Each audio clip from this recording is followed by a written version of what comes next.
Hello? Hello, is anyone there? Oh, it's Wednesday. It is Wednesday, the first Wednesday of April.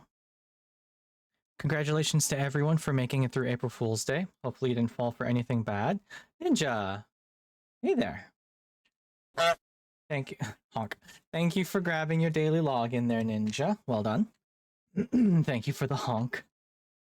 Um, yeah, hi everyone.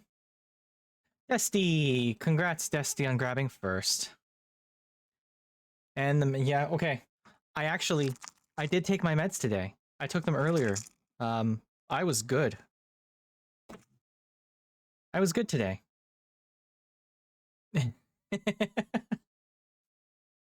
Yes. Boop. Boop. Thank you. Thank you. Thank you. Uh yeah. It doesn't feel like a Wednesday today, right? Since yesterday felt like a Thursday. And today also kind of felt like a Thursday. Um Right? Like time is already a mess. I feel like time has been a big mess since COVID, really? Like nothing feels correct anymore and hasn't in a long time. Maybe that's just cuz I'm getting older. Um Maybe because I have incredible anxiety about the ever marching passage of time. Uh I don't know. I don't know. I try to find joy where I can, and it's not always easy cuz, the state of the world and how things are. And maybe it's also that some of my interests are being yes, exact well, see that's exactly it. Some of my interests are starting to come back to the fore. I have what I call kicks. So every 2 or 3 weeks, I'll go through a hyper obsession. And I've been like this since I was a kid. I'll latch onto something and it'll last for 2 weeks. And at the end of 2 weeks, I'm kind of over it and I'm on to the next thing. But by my age, because I guess full disclosure, I'm 36 now. Um, by my age now, I've collected, I think, the majority of the things I'm very interested in, the things I'm going to get kicks out of. So, okay, shush you. I want something a little calmer. Thank you. Um, they tend to come in cycles. They come and go in cycles, and like it can be anything from war games to anime, a specific type of anime. Sometimes I'll get heavy into cyberpunk or transhuman sci-fi. I mean, I always kind of am. That's the thing, right? Like all of my interests are sort of have a base level, but every so often one of them will peak, and I'm gonna focus on that for a couple weeks, and then it'll subside on its own. Um, so like the last little while, the last month or two has been Star Trek, heavy Star Trek. I like Star Trek, but I have never been super into it. But like rewatching all of Voyager and starting to watch Enterprise and getting the TRPG for it, and it's just I was very into Star Trek for a little bit, and now it's gone back down. Yes, 100% Desty. When I brought this up with my therapist, like the next session I get in there and I basically start with, so I think I might be autistic, and she puts her notebook down, her notepad down, and she leans in concerned and she goes, "You didn't know? You weren't aware?" uh yeah, I love my therapist. But yeah, Vintage Story came up out of nowhere, right? And playing it has rekindled my old interest in blacksmithing. When I was younger, when I still lived at my folks' place, um, I desperately wanted to get into blacksmithing, and like I did a little course in a museum near here because they run like a 1 or 2 month little course. I've talked about it. I made the world's ugliest candle holder, but they taught you how to work a forge. It was super cool, and I did all the work. I learned you know, where I could get an anvil. There's a flea market not too far from where I live where, you know, every so often, apparently there was an anvil there one day, and I looked up, like, okay, if I can't get a standard German pattern anvil, then maybe I can get like a post anvil or something. And I was following all the YouTube channels, and I knew which hammers I wanted to get, and I knew the very first thing I wanted to make. I wanted to make myself some tongs so that I could make other things. I actually got permission from the fire chief of my city to run a forge in my mom's backyard. Uh, you know, with the understanding that it was going to be a small forge, and you know, I would take care of all the safety features, right? Like having at least one fire extinguisher nearby, kind of thing. But I never pursued it because I live in suburban Canada, and you can't really do that. And I remember thinking like, oh, you know, it's going to piss off the neighbors. So I learned how you can dampen the sound of the sound of the hammer on the anvil, and like you just need a really big magnet. You put it on the anvil, and it reduces the sound. So like I had done all my research, but then, you know, I moved in with my partner into our first apartment, and it was a little townhouse, like a little a fourplex townhouse. So obviously I'm not running a forge out of that. And then we bought a house, but the house is technically a condo, so like I have to deal with the condo corporation, which is basically an HOA in Canada. So like I can't run a forge anywhere, right? But this has Vintage Story has rekindled it, and I'm wondering, our house has a garage, and like I remember when we first moved in here, I told the condo corporation that I was going to use the garage to build stuff. I have plans, like actual blueprints, to build my own. I think it's about a 2 meter long, around 8 foot, 8 or 9 foot sailing dinghy, little sailboat, little clinker sailboat. Absolutely beautiful. Never got around to it because I don't know how to work wood. I'm not a carpenter. I'm not really the kind of kid who grew up using my hands very much. My dad was always the carpenter, and I always wanted to get his help building the damn thing, but it never happened. Kind of a shame. And then I ended up buying my own sailboat anyway, so the need to build my own little sailboat kind of disappeared. But now I'm wondering, could I run a forge? Just do it. Yeah, like could I run a little forge in my garage? Is the question, right? And like people picture forges and they picture like a big pit with a huge chimney and like a ton of charcoal and a bellows and all that. And it's, you don't need that. You can make a forge out of fire bricks, and like it's not propane, it's something else. But you basically create this vortex of heat. And it's really cool. It's fire obviously, but it's not like the what you picture from a forge, right? I'd love to run a spooky. I'm talking about blacksmithing. Oh, here we go. Hi, Spooky. You know, I actually look forward to this every time I stream, Spooky. You're loving bullying. It's very what's the word? Comforting? Damn, Spooky, you're getting bites. You got tons. Drink up. Okay. All right. I'm working on it. So we got, you shot me, and then I'm cleaning my glasses. And of course, because I'm cleaning my glasses, I had to head pats. Thank you for the head pats. So tasty. Let's see. Clean glasses. Congrats on getting second. Good job on getting your daily login. Here's the hydrate. Get free on for you, maybe. Oh, where's the stretch? I gotta find it. Oh, there it is. Not much of a yawn, but a little bit of one. And thank you for the head pat. Yeah, Spooky. I like when you show up and you bully me with my redeems. I look forward to it whenever I stream. It's nice. And it's okay, Dusty. You got me with the med check, so that's okay.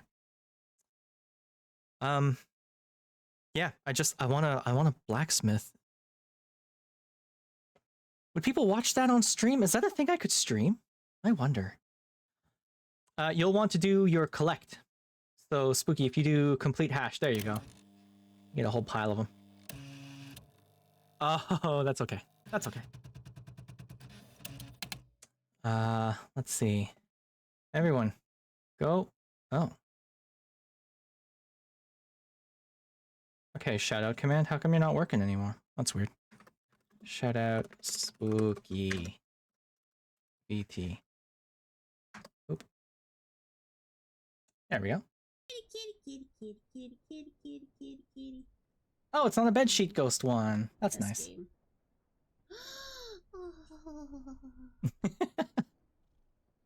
So yeah, all that to say, I think it'd be cool to maybe try blacksmithing.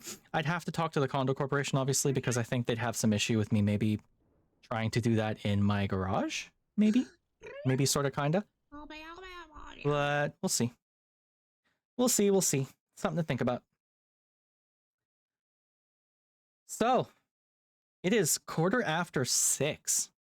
Before I did my big debut, I was starting on Wednesdays at 7 p.m., but I decided to start trying to do this an hour earlier. So we get a little bit more time together, because that's always nice, right? And we are going to play Citizen Sleeper 2 today. I was just, my Steam list came up, and I was looking at what I've got there. Oh, before I do this, jeez. Before I do all of this, let's talk about stuff real quick.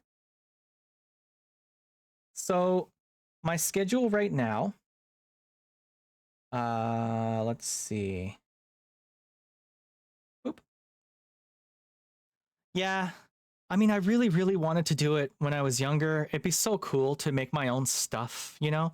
And then I'm a member of a sailing club, so it would be cool to like make stuff for my fellow sailing club members. Maybe. We'll see. So yeah, today is Citizen Sleeper 2. Welcome to the first stream of the week. It actually felt weird not streaming every day like I did last week, but welcome to the first stream of the week, Citizen Sleeper 2 today. Tomorrow, Vintage Story with Aza and June. And I think all three of us are going to be streaming it, so that should be fun. And of course, Arma 3 on Saturday, as usual. What I wanted to do is I wanted to show off... I got some new art. So let me show that off real quick because it's very cool. Sorry, I keep looking away and my microphone audio quality drops. I have my microphone set up like so that I'm facing the screen. I should probably move it into the middle, but then it'll be blocking screens and it's kind of annoying. Art. So I got two new things. I got this. Whoop. What? That's so small. Oh, okay.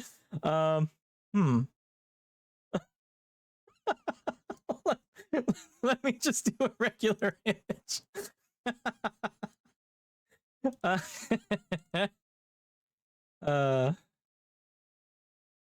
Okay. Wow. There we go. So this is from Gen on Blue Sky. Just goes by Gen. I found them on Ko-fi. Ko-fi. Very cool stuff. I really, really like this stuff. And yeah, no, I like pixel art. Yeah, I got my tippy tappy little feet. You knew that already. Look, my tippy tappy little feet. I don't have feet. And the other thing I got is something I was actually worried about getting. Okay, go away. Let's see if this one works. There we go. I got myself an eye banner. So I was worried about the eye banner because I don't have pupils or like facial features. And I thought, oh, it's just two glowing eyes. What are you going to do with an eye banner? These eye banners are so pretty because you've got like really pretty irises and the eyelashes and maybe your bangs are coming down, that kind of thing, right?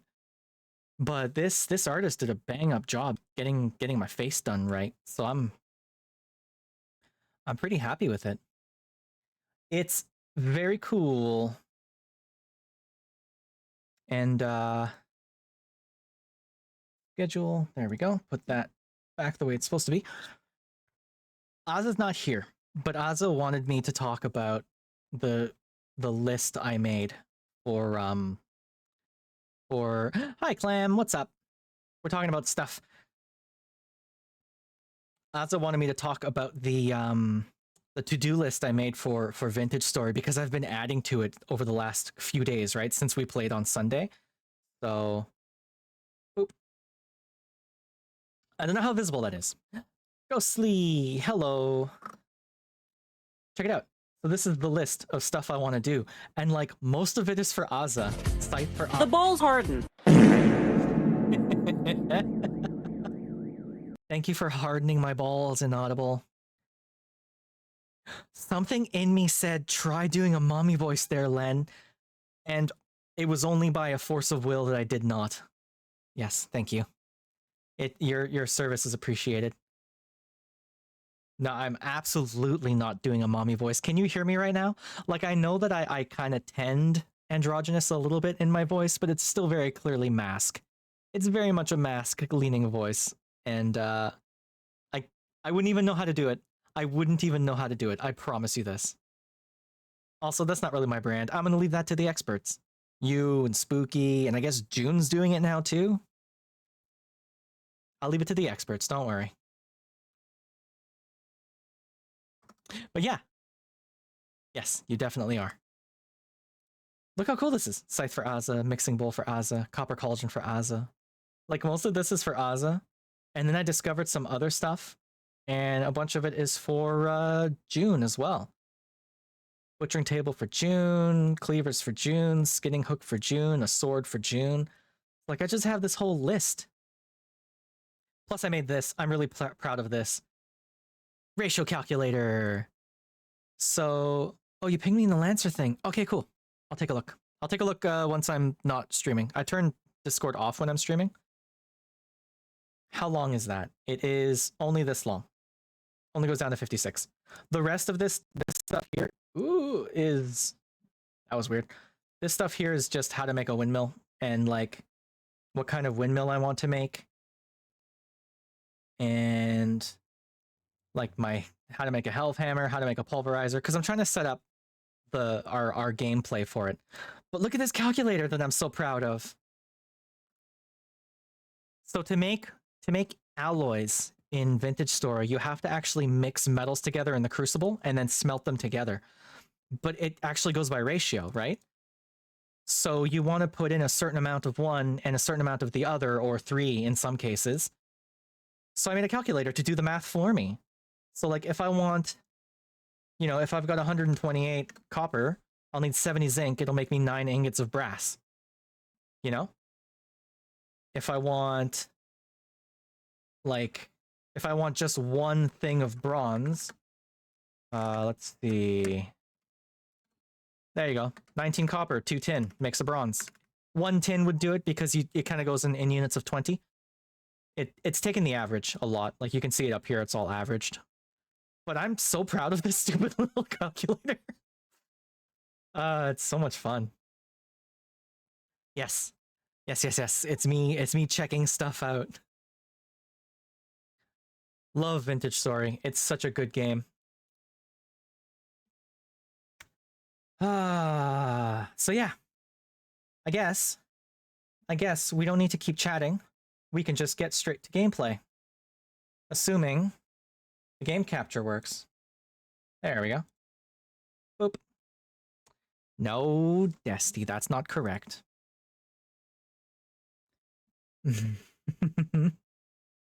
So we are going to get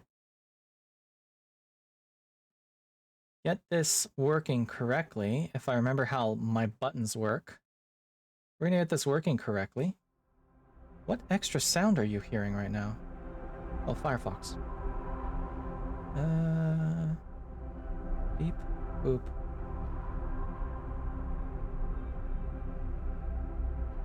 Oh. OBS, you're acting up. Why are you acting up?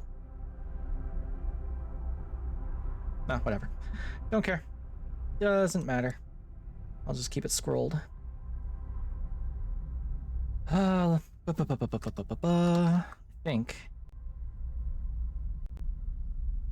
think everything's set correctly. So let's begin. Let's get started. It's very correct. So this is Citizen Sleeper 2. Anyone who was here during my week while I was streaming for my debut is hopefully familiar. I broke my shout out button. Let me fix that real quick. I set it to active chatters, and I guess it doesn't know what an active chatter is. So are you gonna work now? There, oh well. More or less. Everyone, go check out Inaudible. Inaudible is a good friend. Just simples don't. And why? All praise the butthole. All praise the butthole. Ghostlyinaudible.com.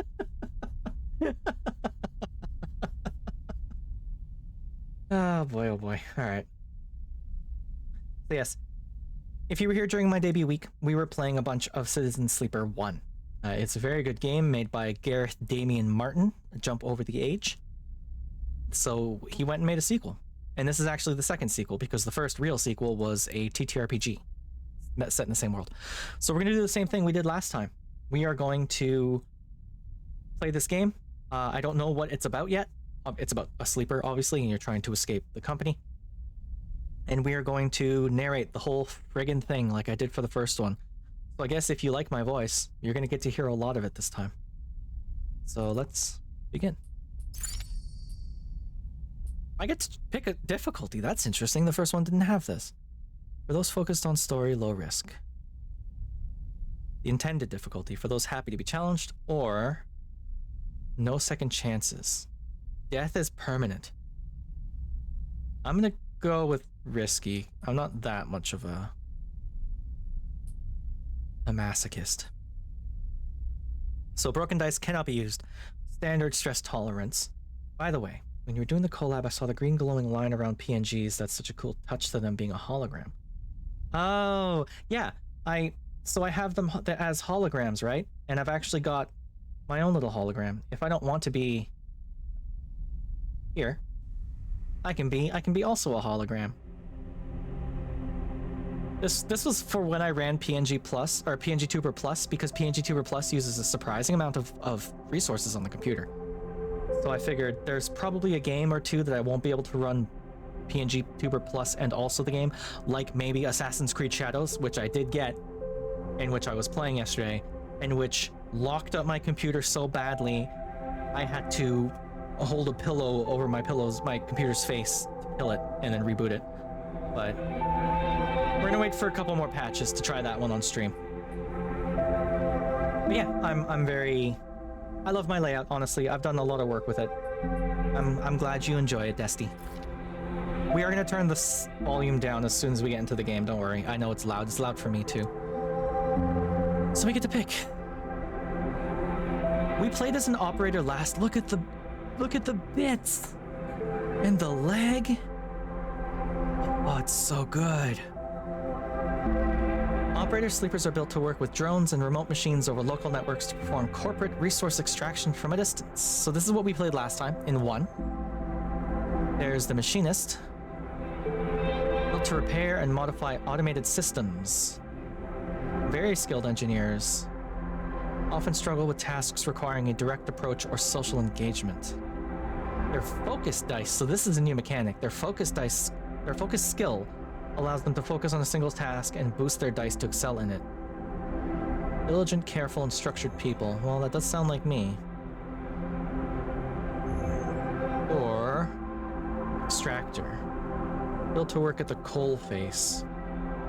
Confident, self-sufficient, and have a high level of endurance. Well, I am none of those things. Let's try machinist.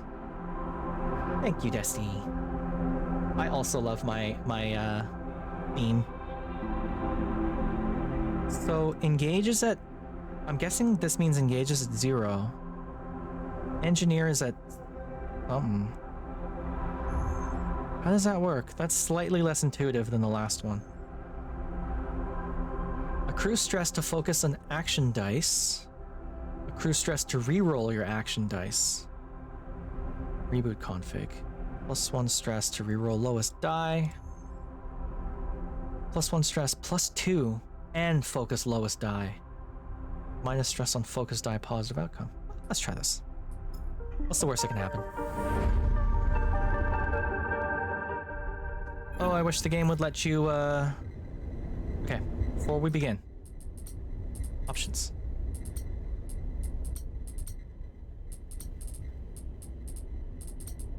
Okay. Scene text size.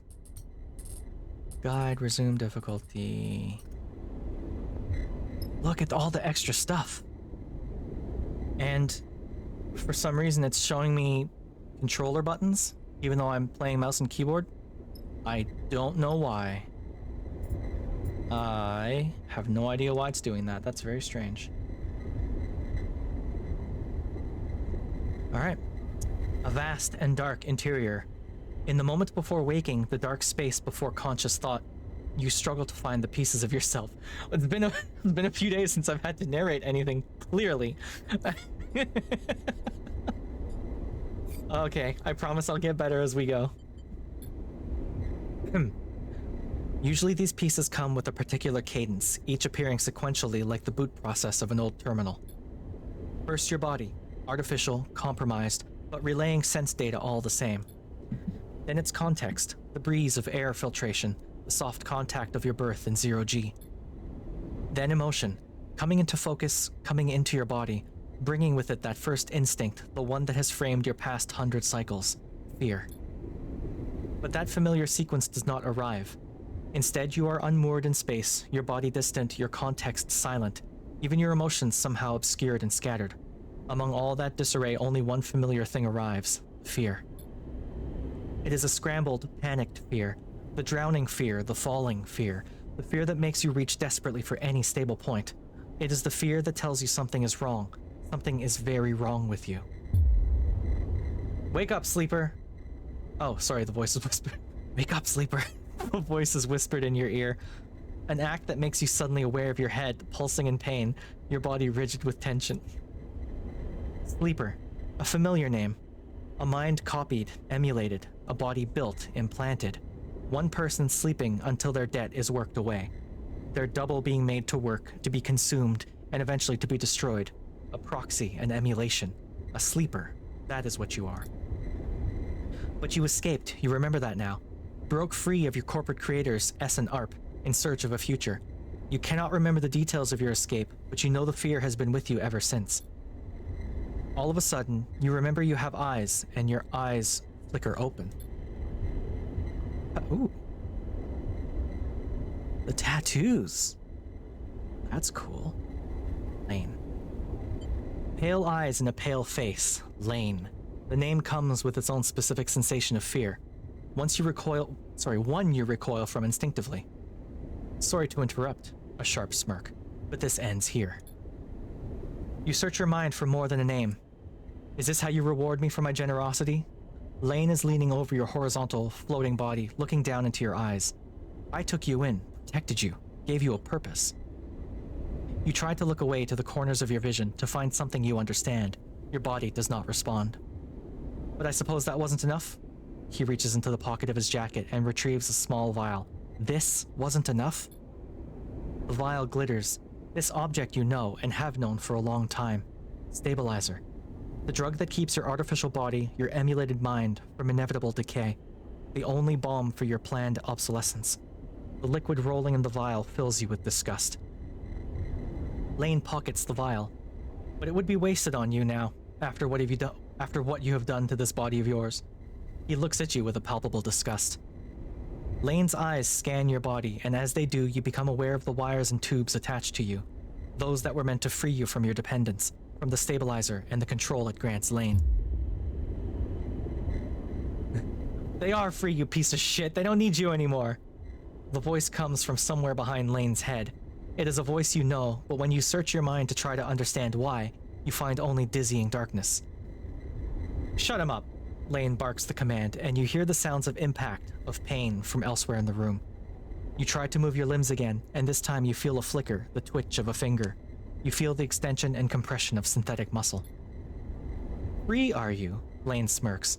You were free when I disabled your tracker, when I gave you the stabilizer you needed. He scans your body with angry eyes. Now you aren't free. You're just broken. I had such big plans for you, Sleeper. I invested in you. Lane grips your arm hard and you feel a jolt of reaction. You will the arm to move, but you have ruined all of that. Lane speaks louder over the sound of struggle behind him. I will try to preserve your body, of course. I have my own uses for it. But your emulation? You feel one of his hands searching behind your head. He finds and grips the thick cable running into the port at the base of your skull. I will burn that out. Lane jerks forward, slamming across your body, then spinning away out of sight. You feel yourself rolling, the cables plugged into you looping and wrapping around your limbs. Then you feel hands steadying you, pulling cables. You glance around wildly and see someone diligently unplugging you. You meet his eyes. Bro. Cool look, man. What is up? He's got... Oh no, he doesn't. He just has scars on him. Hey! He waves a hand in your dazed face. We need to move. Lane won't be out long. He unloops a cable from your wrist. Sleeper, help me out here. You blink slowly. Do you know this person? He leans over you and you feel his hands on the connector, flicking switches, releasing locks. Come on, come on, come on. He tugs the connector clear and pulls you up.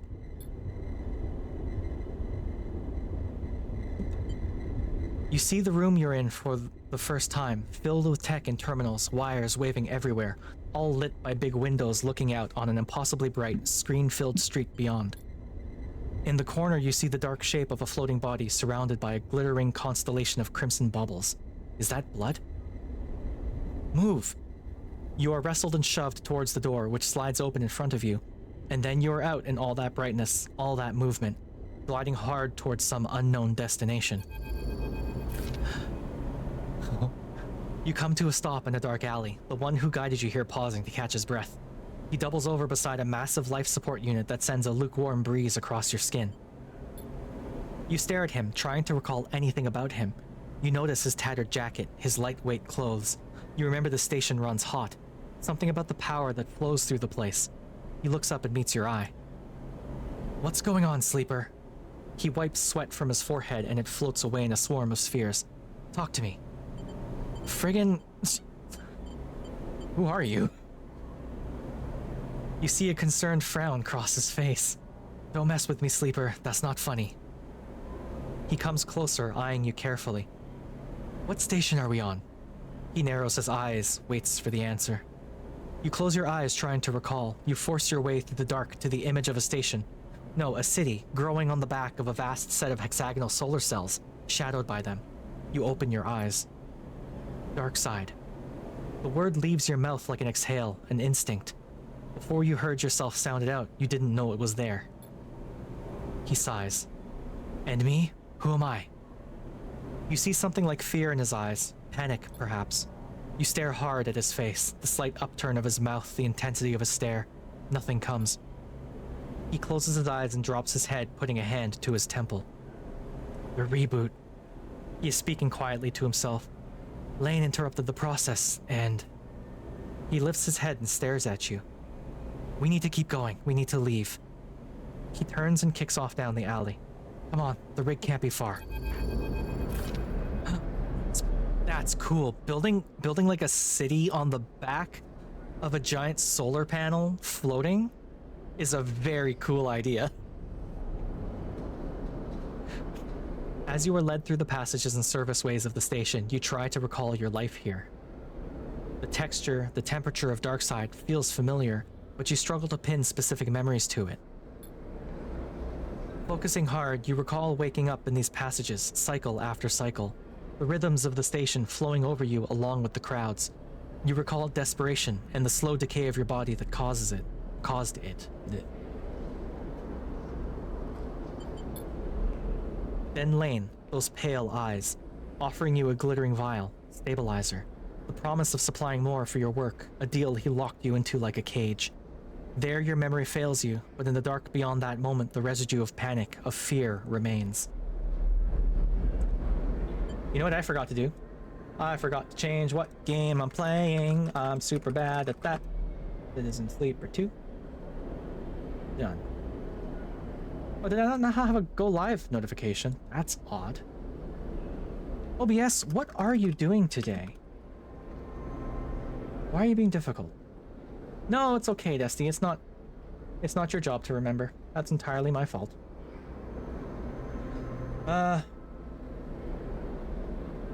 Hold on. Why are my buttons not working on my Stream Deck?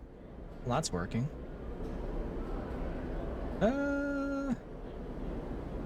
Shadow button. Why are you not working today? Oh. Oh! Hi, Shio! Hello!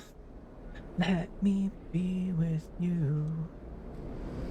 Ooh, ooh, ooh. Hi, Shio! Hello, everyone. Shio, how are you doing? How was your game? Oh, it didn't shout you out. Oh, there we go. Thank you. Wow, I don't know what's going on with my system today. Nothing's working correctly. It's all running like slow. Oh. Well, that finally went through.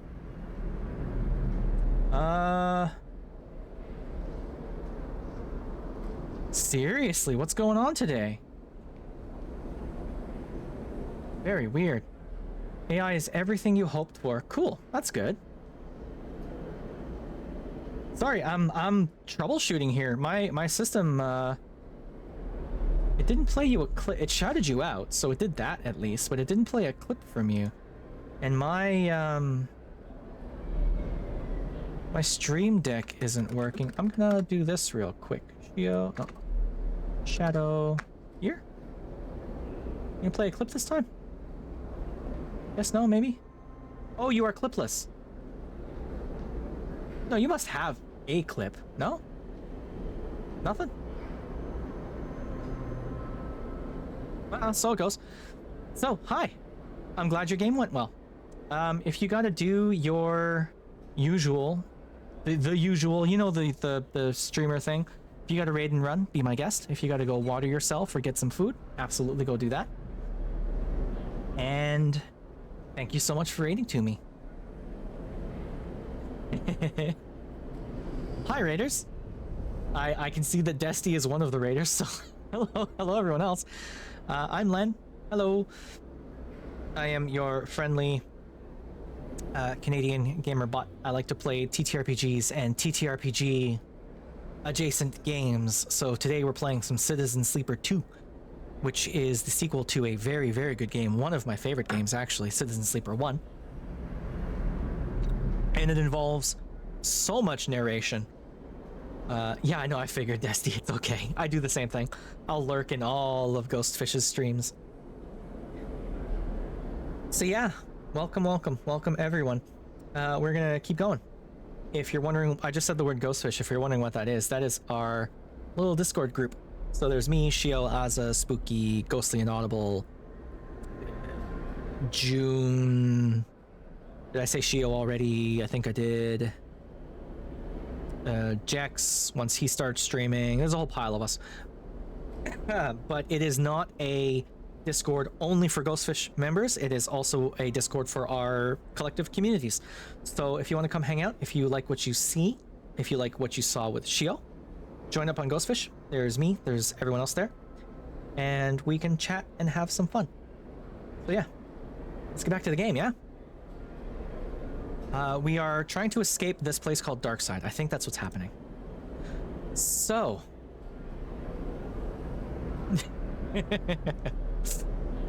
Then Lane, those pale eyes, offering you a glittering vial, stabilizer. The promise of supplying more for your work, a deal he locked you into like a cage. There your memory fails you, but in the dark behind that moment, the residue of panic, of fear remains. I already read all this. You were Lane's prisoner, Lane's plaything. You shudder in the cold passage. Wait, your guide holds up a hand and you stop your glide along the wall. Ahead, oh, a glide using the wall. Ahead, you see that the tunnel opens up into a wide open bay with a few doors leading you to cylindrical tunnels, the docks. They're watching the rig. He nods towards the docks, and you see one of the doors has a couple of figures flanking it, one covered in ornate tattoos, the other with bright silver implants along their cheekbone. Utsubo, Lane's guys. He looks at you and shakes his head in frustration. All this, it's not coming back to you, is it? Something catches your eye and you see he's playing with a coin, nervously turning it over and over in his fingers. He sees you looking and slips it away. He places a hand on his chest. I'm Seraphin, alright? He looks pained when he speaks. Lane, he was our captor, both of us. We did this so we could escape. We need to reboot you, to break your dependence on stabilizer. He pauses. You know what that is, right? You nod meekly. But Lane interrupted me back there. The reboot didn't complete, and... He sighs and shakes his head. We can still make this work. He looks back at the docks. I'll lead them away, you get the docking bridge open. If we make it to the rig, I know how to get us in. Got that? He searches your face for a sign of recognition. What's the rig? I'm sorry, bro. Seraphin looks annoyed. A ship, our ship. Or at least it soon will be. Lane assigned it to us when we were on jobs for him. Get that door open. He pats you on the shoulder. I know you can do you can do this. Seraphin kicks off hard and glides into the docks. Over here, shitheads! He bellows to the guards as he barrels through. They immediately push off from the wall, giving chase. You wait a... Alright, hold on. You wait a breath, then glide across to the door they were guarding. You look, already panicked, at the tightly sealed door, its control panel locked out. You hear a shout from somewhere nearby. You need to get it open. Alright, tutorial time. During scenes, you may encounter skill checks where you can perform certain actions using your skills. Excuse me, like dice actions you will encounter later, skill checks can have positive, neutral, or negative outcome. The better the rating of your skill, the more likely you will succeed on a check. The odds of success are displayed when you select the check, okay? You can see more info in the guide section of the pause menu, sure. So this so they've added new stuff you can do. That's very cool. Yeah, I feel like because they're changing stuff behind the scenes, right? And like some stuff doesn't work correctly anymore. It worked for Spooky and Inaudible earlier, so I don't know why it's not pulling yours up. I'm concerned that it's just gonna do that. I'm noticing that OBS is acting up currently. It's still showing me audio for Firefox, so it's sort of kind of frozen. Let me just shout myself out here real quick. Yeah, see, it's not pulling my clips either, and I guarantee I have clips. So I would have to stop the stream, reboot OBS, and get all of it working again, and I'm not going to do that. Because that would be a ridiculous thing to do. So...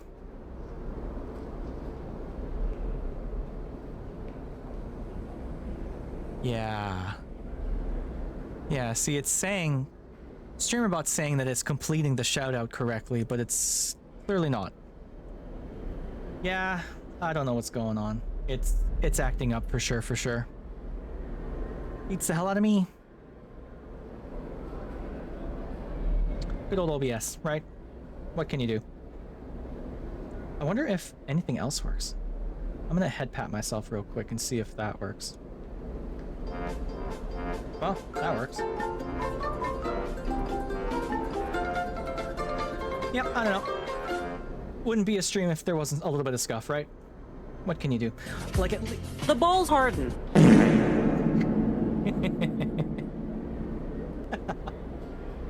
That's so dumb. I love it so much. Yeah, whatever. I don't care. It just won't pull up a clip for you. That's all. I mean, the shoutout's still working, so... what can you do? I guess next time I'll remember to, like, start and stop OBS or something. I don't know. I don't know. Let's see. You wait a breath and glide across to get it open. So I can either hack the door, which uses interface, which I'm not good at, Or I can break the seal, which I am good at because I am an engineer, so. Ooh, cool. You shift to the central access panel and wrench it open. You scan over the mechanism looking for a weakness. Somewhere nearby, you hear more shouting. You reach in and grab the main latch, straining as you bend it outward. The seal releases and you drag the door halfway open. It screeches in its metal frame as you pull. Go, go! Seraphin flies past you through the doorway into the docking tunnel. How's my audio sound? I'm gonna get a quick check on my audio, please and thank you. Just making sure. Now that things aren't working correctly, I'm interested in making sure that stuff. I'm gonna restart my Stream Deck software. I wonder if that's what's acting up. I doubt it. Tap tap tap tap tap. Hello, hello. Test test. Testing 1 2. Stream Deck. Audio's fine. Thank you. That's good. Thank you, Dusty.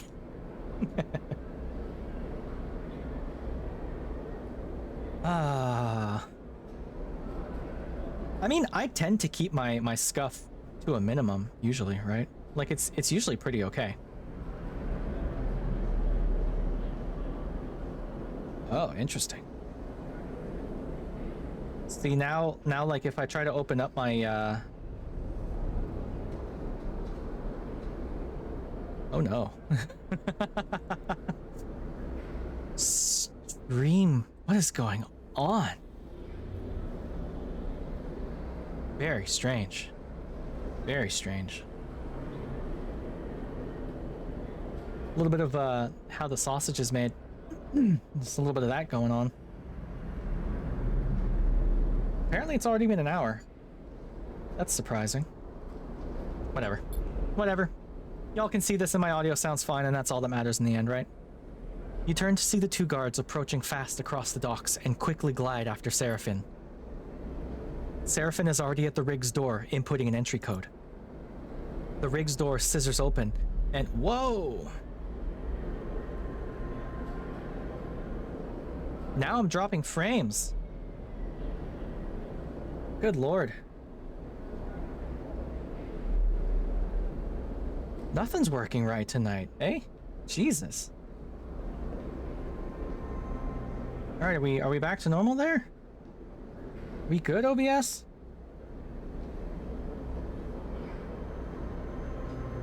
Jeez. The rig's door scissors open and you both rush inside. Quickly. Seraphin grabs you by the arm and drags you up to the cockpit. The ship's layout hazy in your mind.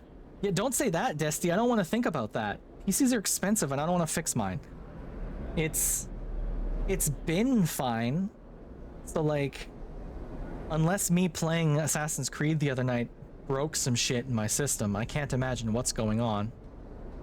I guess it is just natural degradation, but I mean, I don't want to think about that. I don't want to think about having to replace stuff in my PC. Especially not with sailing season coming up.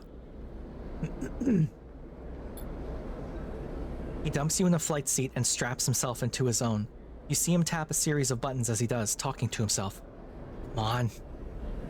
The rig's drive rumbles into life and Seraphin slams a button on the console.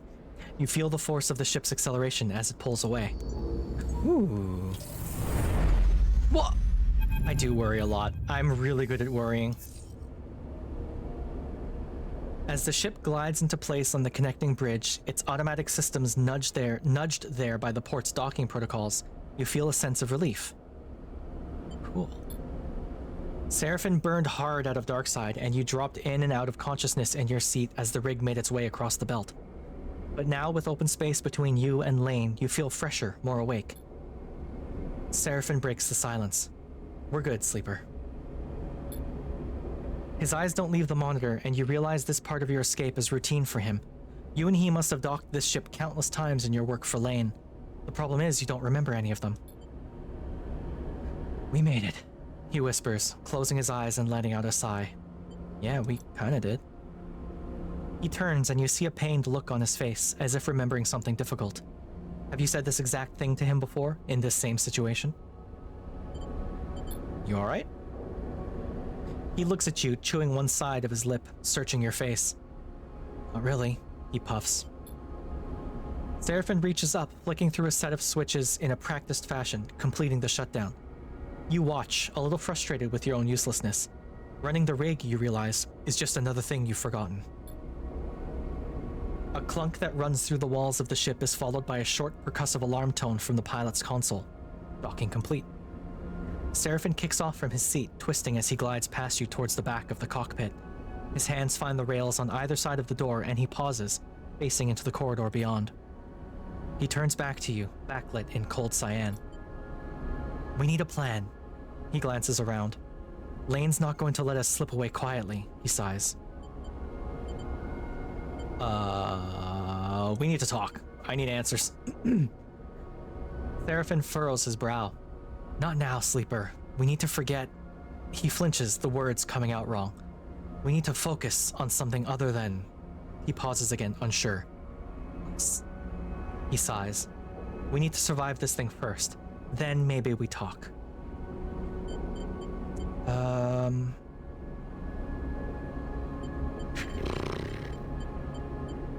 This sounds petulant, and I don't really want to do that. I also don't want to just agree with him. I'm gonna stay silent. We have bought ourselves some time.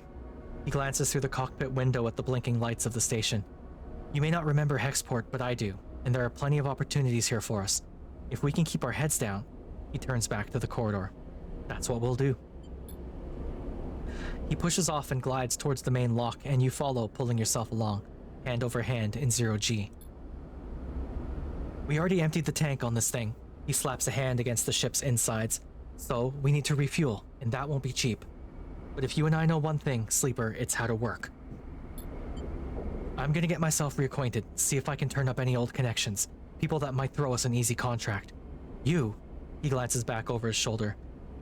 You keep out of trouble. I mean... low profile.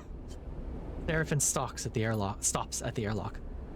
Stopping the reboot halfway through, he pulls a worn crew jacket from a locker and starts pulling it on. We don't know what that did to you. He jams an arm into a sleeve. I don't want you passing out in... He stops. Don't baby me, yeah. Seraphin shoots you a glare. Fine. He grabs another crew jacket and thrusts it at you. Just put the damn hood up, will you? You take it and slip it on. Thank you. Seraphin nods. He stabs at the button to open the lock. The inner door hisses open and Seraphin glides through. Wait for a little bit, then leave. Anyone looking for us will be looking for two people traveling together. He looks at you in your worn crew jacket, a limited disguise for what is clearly a sleeper. We meet back here later. Any trouble? Same thing. Meet here. He surveys your disguise again and shakes his head. This is a shitty idea. He gives you one last look. Maybe find yourself something to eat. Suddenly you recognize Seraphin's instinct to look after you, a flash of a relationship now lost to the reboot. Aw, Seraphin buddy, I'm sorry. I guess we were a couple. Catch. Seraphin throws a handful of something towards you. You manage to grab the projectiles, and when you open your hand, you see a stack of cryochits. Those should get you some food. We'll need some more fuel and supplies. He grimaces. That means odd jobs on the station for both of us. Seraphin kicks off and glides down the docking bridge. Don't go too far, alright? He shouts as he leaves. Take it slow. And with that, he's gone, leaving the connecting bridge and heading into Hexport's docking concourse. You wait for a moment in silence. Think about Seraphin. I'm curious. It's hard to know what's going on inside Seraphin's head. Here he is on some hapless escape plan with a friend who can't remember a thing about him. You try to imagine how close you both must have been for him to agree to this thing, but it is painful to think about. That's all gone now anyway. All you can do is move on. You shake the thoughts from your head and pull the jacket tight. Let's see what Hexport has to offer. You kick off and glide into the port. Oh, that was weird. Welcome to Citizen Sleeper 2, Starward Vector. This game runs in cycles during which you can perform actions with your dice, use cryo to buy food, fuel supplies and items, progress clocks toward new scenes and events. You can review tutorials, blah, blah, blah, blah. Okay. So, same as last time, really. Although, far less to work with. Wow. the eye was big compared to this. Holy crap. There's also no hacking here. You see that? So I've got my machinist. Welcome to the character screen. Let's see if I can read this in 30 seconds. Here you can upgrade and configure your sleeper. On the left, you can upgrade your skills to improve the skill modifier applied to your dice. Sure. To the right, you can upgrade your push, the unique ability of your class. When upgrading your push, only one upgrade at each level can be active at once. You can configure which upgrade is active only while at a hub. Oh, interesting. So I clearly don't have any points. So we're going to ads. I'll see you back here in about 3 minutes, give or take. 5 minutes. We'll see. See you soon. Hopefully the clips work over on my pause screen.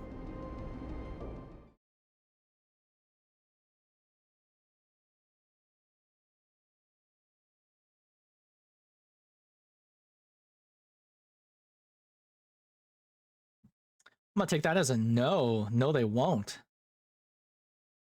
Can I restart OBS midstream? Restart OBS midstream.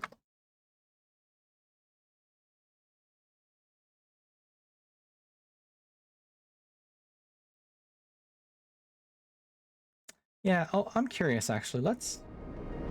I know we're in an ad, but hold on. Let me try something here. Okay. It is no longer focused on Firefox, so that's gone now.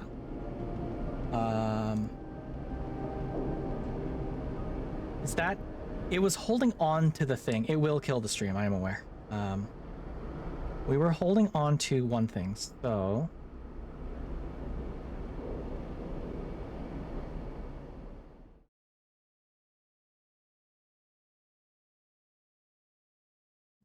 I fixed it! Yeah! Awesome. So what happened was, it was holding on to my Firefox browser for too long. It was focused on my browser. And I guess that meant it was like hogging the something. Who knows? I have no idea. Green light. Jumping. But that theoretically means that my shoutouts should work again too. So that's nice. Yeah. See you in a couple minutes. I'm gonna go say hi to my partner.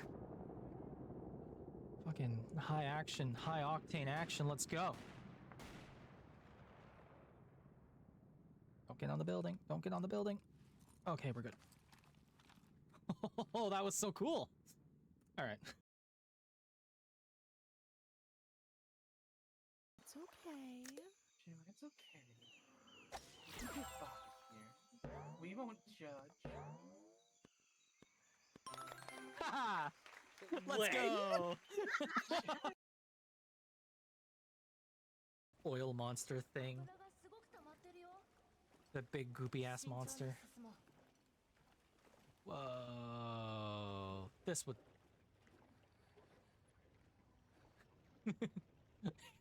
the goop.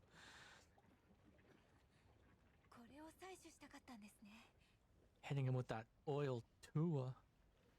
Goop on that thing.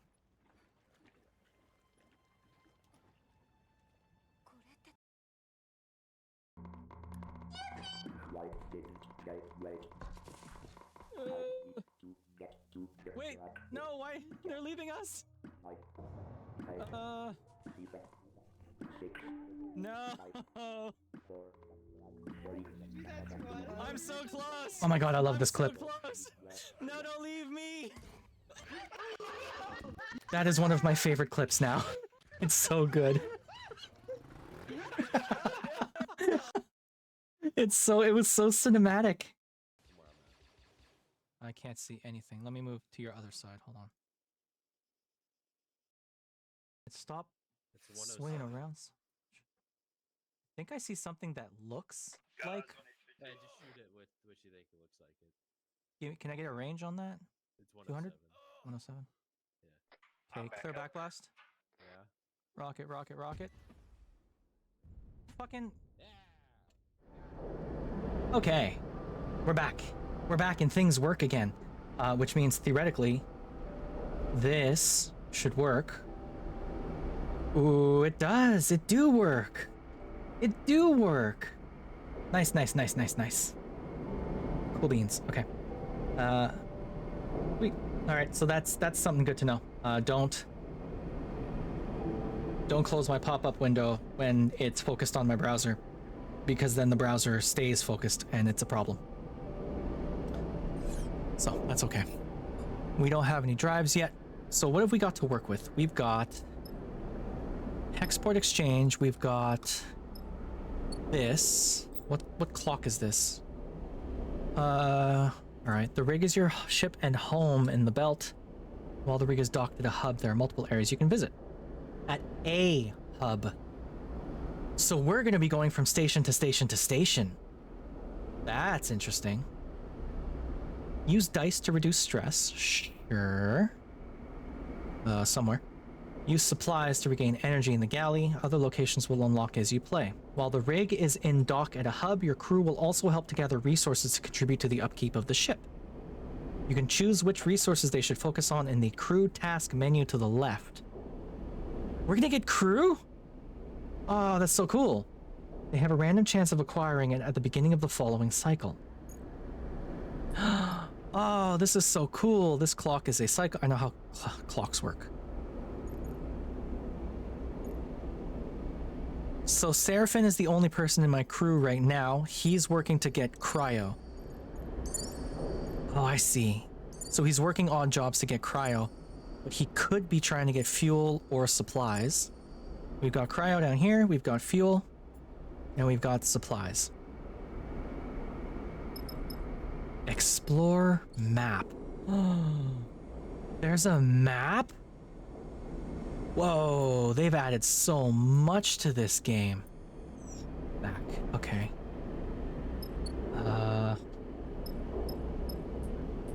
There's explore. Oh, I can just fast track back to the rig. That's interesting. Okay. End cycle. Don't want to do that.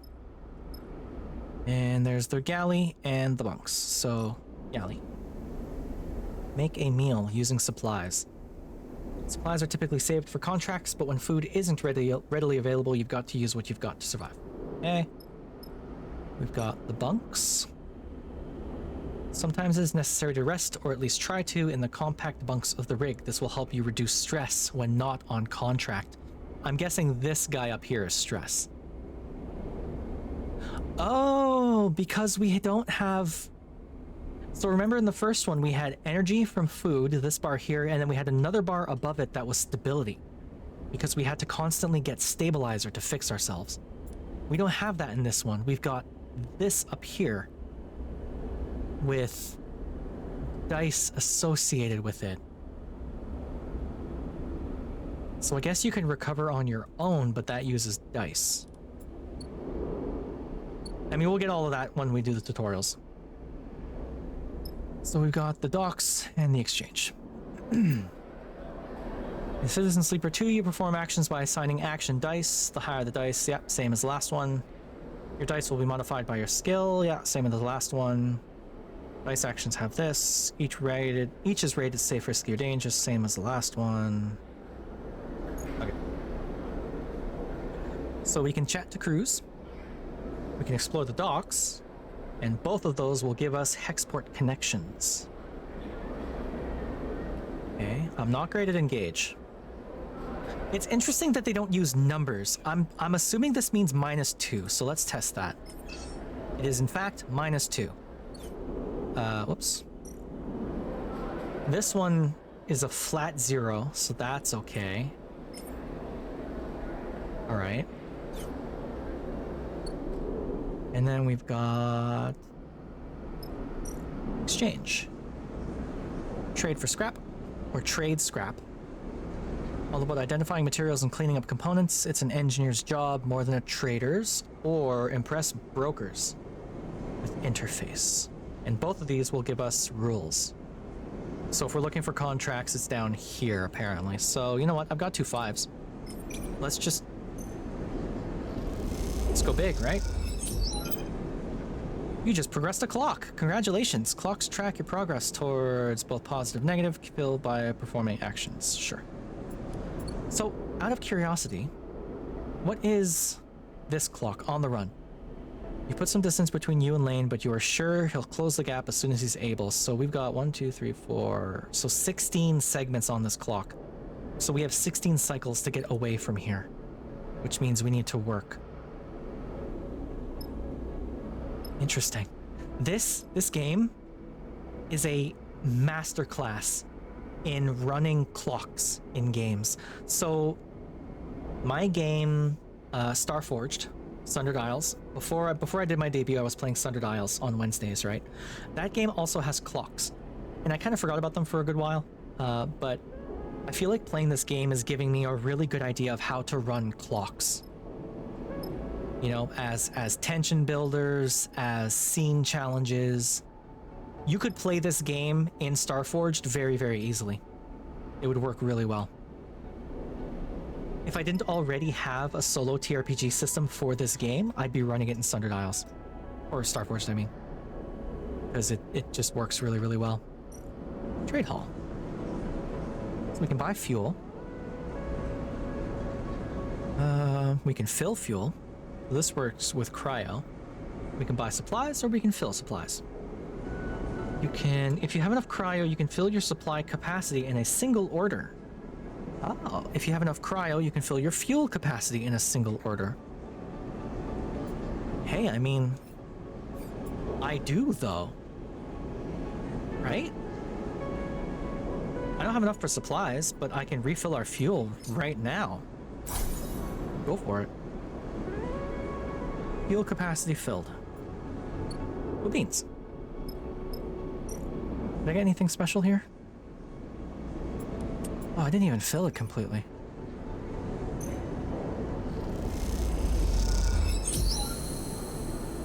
So, rules of the exchange, I got more cryo. New location discovered. Export canteen. Here you can eat in exchange for cryo. Eating gives you energy, I'm guessing this, and stops you starving. Different foods give different amounts of energy. Okie dokie. This is expensive, but I do need to eat, so. Most trade halls have a canteen, where they prepare their own dishes from the packed supplies they otherwise provide. The export trade hall makes fragrant stews sucked through a straw. They are heavy and warming. Cool beans. I want to come over here. Is it only food? Yeah. I did this already. This place is empty. I guess let's check out the docks. Explore the docks.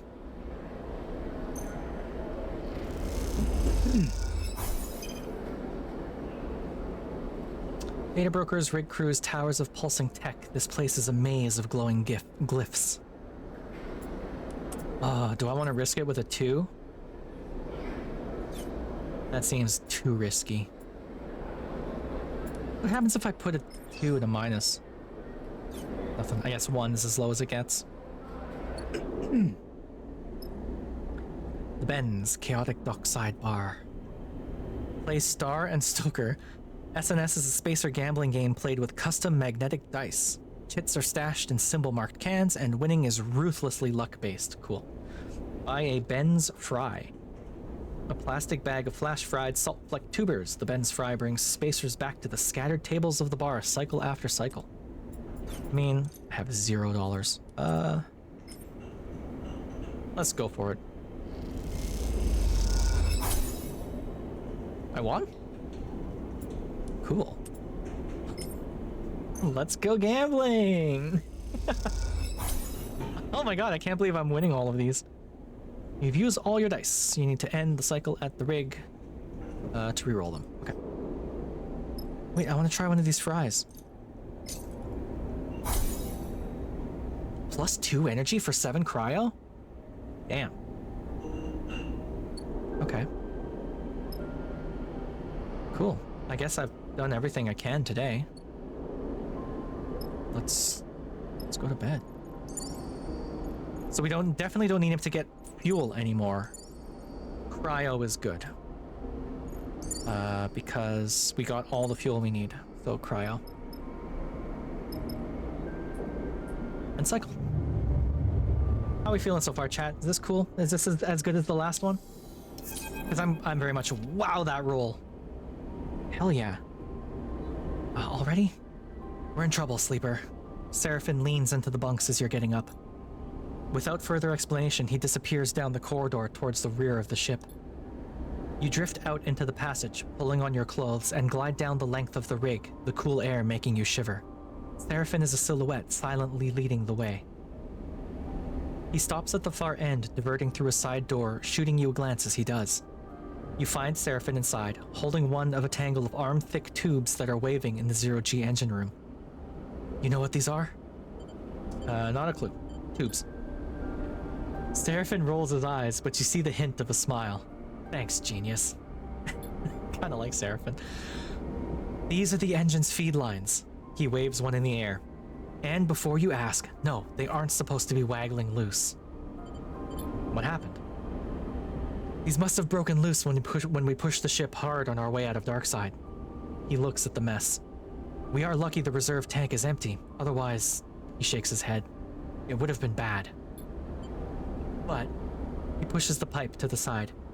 No feed from the reserve tank means that the rig's range is limited to the local region only. He thumps the large lumpen housing of the engine.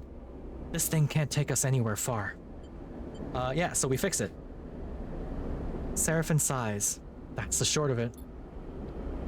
Seraphim whacks the engine housing again, harder this time. Just not been our run of luck. He turns and starts gathering the tangled feed lines, his frustration evident in the violence of his movements. We will need a new set of these, that's for sure. He starts forcing them into a crate. So how about you try to track them down? I'll take a look at things here and see if I can figure out another fix for the reserve tank. He glances up from his work. From what I've heard on Hexport, Factory Row is the place to find ship fitters. Maybe you can do some recon while I sort this place out? It's on the other end of the station. Okie dokie. Seraphim keeps working. Wait. Seraphim pauses, seemingly unsure. There's something else. He drops the feed line and they float, waving in the air like tubular seaweed. I've heard word that Lane's on the hunt. He frowns. A message went out everywhere in the local radius of Darkside. He's looking for us. Shit. Shit is the word. You said it, Seraphim sighs, which is why we need those feed lines. I'm gonna try to work something out. Maybe I can improvise a solution. I don't know. He looks down. I'm no ship fitter. But while I do, you go hunting. See what you can turn up, okay? He smiles a weak smile. Get going. You leave the engine room, the clanking sound of Seraphim's cleanup efforts echoing through the ship. Fuel feed lines, that's the next step. You take a deep breath and head out. Cool beans. You have discovered a drive. Drives help you track and choose your objectives in Citizen Sleeper 2, just like the last one. The arrow button in the top left opens the drive, just like the last one. Once you track a yellow marker, just like the last one. Drives come in two types, major and minor, that's new. On completion of a major drive, rewards 2 upgrade points, minor upgrades 1, or rewards 1. Keep an eye on the drive menu as you progress to see what new opportunities and blah blah blah blah. Okay. Cool, cool, cool. Cool, cool, cool, cool. So there's... wait, what's this place called? Factory Row. Search the row. The factory owner of the row speak mostly in terms of supply and demand, but going door to door might help you find the ship fitter you need, or haul materials. Factory Row is filled with workers hauling material through its zero-G corridors. Helping might win you some fans among the factories. So, definitely not doing the -2. But I got 2 6s. So, we're doing that. New location discovered. Hexport factories are picky with who they work with. Trust is a key currency here if you want to find a ship fitter. This is not... it doesn't give me anything other than... just... a win. Oh, you bitch. I knew I should have done the 6. Okay, well, at least I'm trusted now. Ooh. Factory Row howls as you glide through its cramped passages. Whatever its many bays and rooms once were, they now serve as containers for industry of every kind. Whirring manufactories precisely engineer components with rapidly shifting arms, while scrappers hammer incessantly at bent ship plates. Everywhere you look, there is energy and activity, and for good reason. Hexport itself is built on the derelict fragments of a solar reflector, and even the small amount of energy generated by its remaining mirrors is enough to power a city of machines. It is familiar to you, of course, in a strange, far-off way because of Darkside. That place and your memories of it are a muddy haze, but it is hard to forget the glint of its hexagonal reflectors, 10 or 20 times more in number than Hexport's, and that wild, flickering city growing on their back like a tumor. In comparison, Hexfort feels provincial, but deep in Factory Row, you could almost be back in Darkside. And then you see them, tubes just like those Seraphin had waved in your face, the feed lines. You push over to the display window of the unit marked Karsten's Supply in block capitals cut from hull plate. There, amongst an angled shelf of oversized ship components, sit the feed lines, like some large biomechanical tangle of snakes. You slip inside where the sound of Factory Row is a little screened, and you spot a large figure working at a bench. Hunched over, concentrating, it seems he doesn't notice you enter. Hello? Bro. The 300 pounds of beefcake, let's go. Intimidating ship fitter. Sure. Sharp-eyed glints as the figure looks over his shoulder. Oh, his accent? Okay, chat, I'm not doing an accent, I'm sorry. Can I help you? His accent is heavy but unknown to you. Those feed lines, how much? There's a sharp clink as Karsten replaces his tools and the component against a magnetic plate on the wall.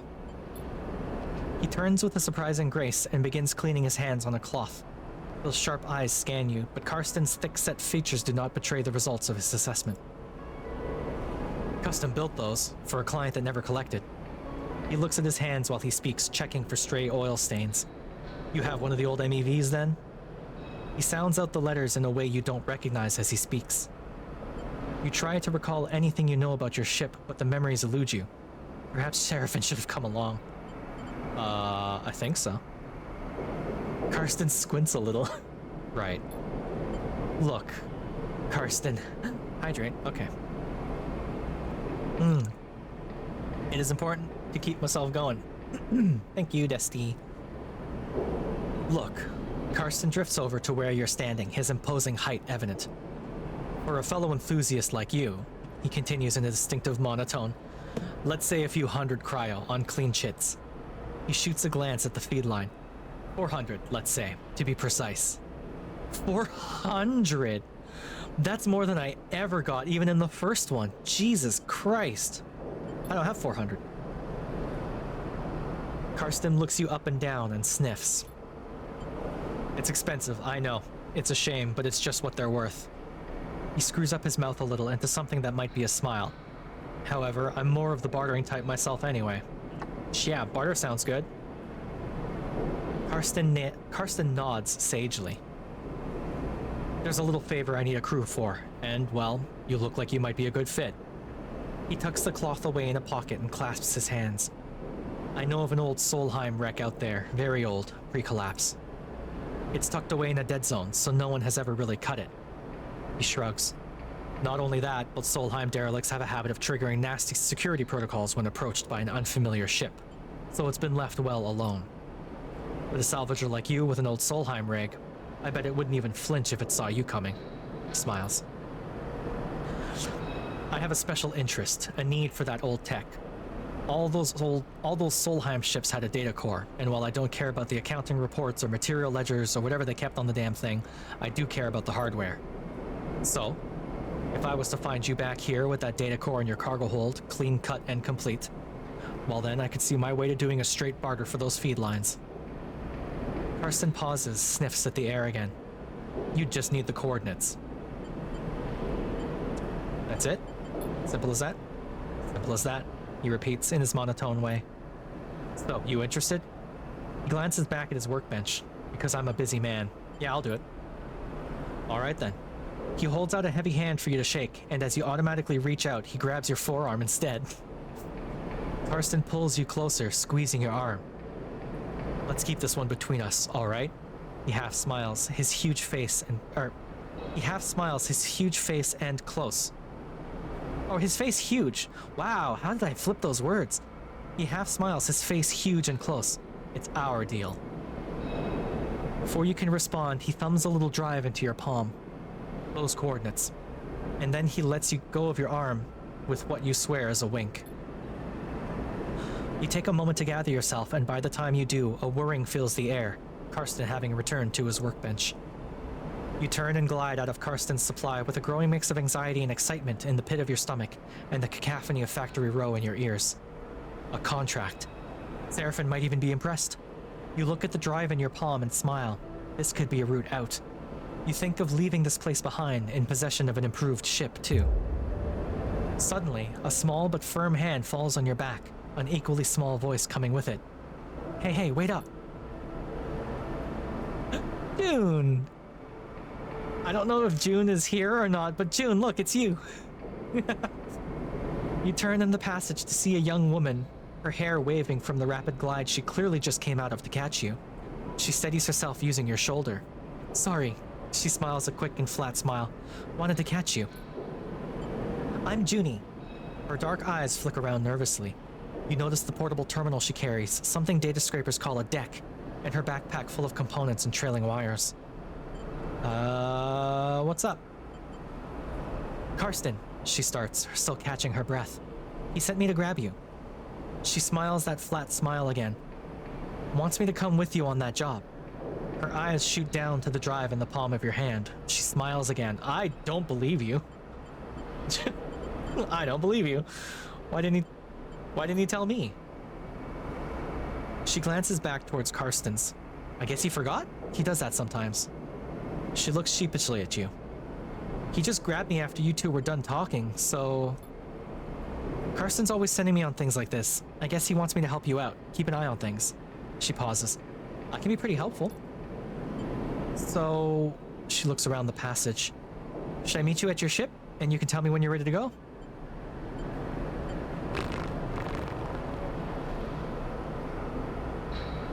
So here's the deal, right? Karsten told me explicitly not to share this info with anyone.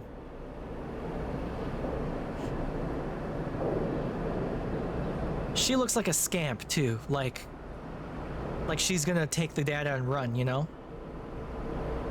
But she's a data extractor. He only wants the hardware. I'm not sure. She looks nervous. Sure, I mean, you aren't sure when you're leaving? I'm not sure you're coming. She pauses, thinking. I mean, Karsten said I need to go. She glances back in the shop's direction. And he does get pretty mad when people don't do what he asks. She shrugs. Let's see. Yeah, I'm gonna walk back in there and ask Karsten. Okay, she glances around. Karsten doesn't like waiting, but it's up to you.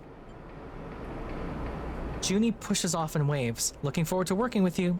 She calls back as an afterthought. What about the ship? Oh, I'll find it, she calls back and then disappears down the passage. You watch her go, glad of the contract, but nervous too. Will Karsten keep up his side of the bargain if you deliver? Wait, I thought let's see meant I'm gonna walk my ass back in the shop and talk to Karsten.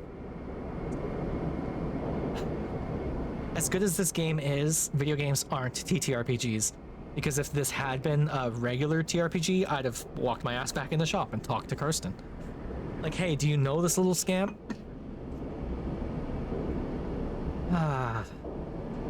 Whatever. I don't know about this, Sleeper. Seraphim looks nervously out of the rig's window as you finish explaining Karsten's deal, as well as Junie's offer of help. If this job was easy, Karsten would have done it himself already. That means there's a catch. He frowns at the stars, and there's definitely something going on with this Junie girl. He shakes his head. What choice do we have? Yeah, what choice do we have, really? What if, Seraphim nods his eyes, we could get the crowd together to buy the feed lines? Is that even possible? Oh. I found a contract board at the exchange further in station. He gestures towards Hexport. We take on a job, that might get us some of the way towards buying those feed lines.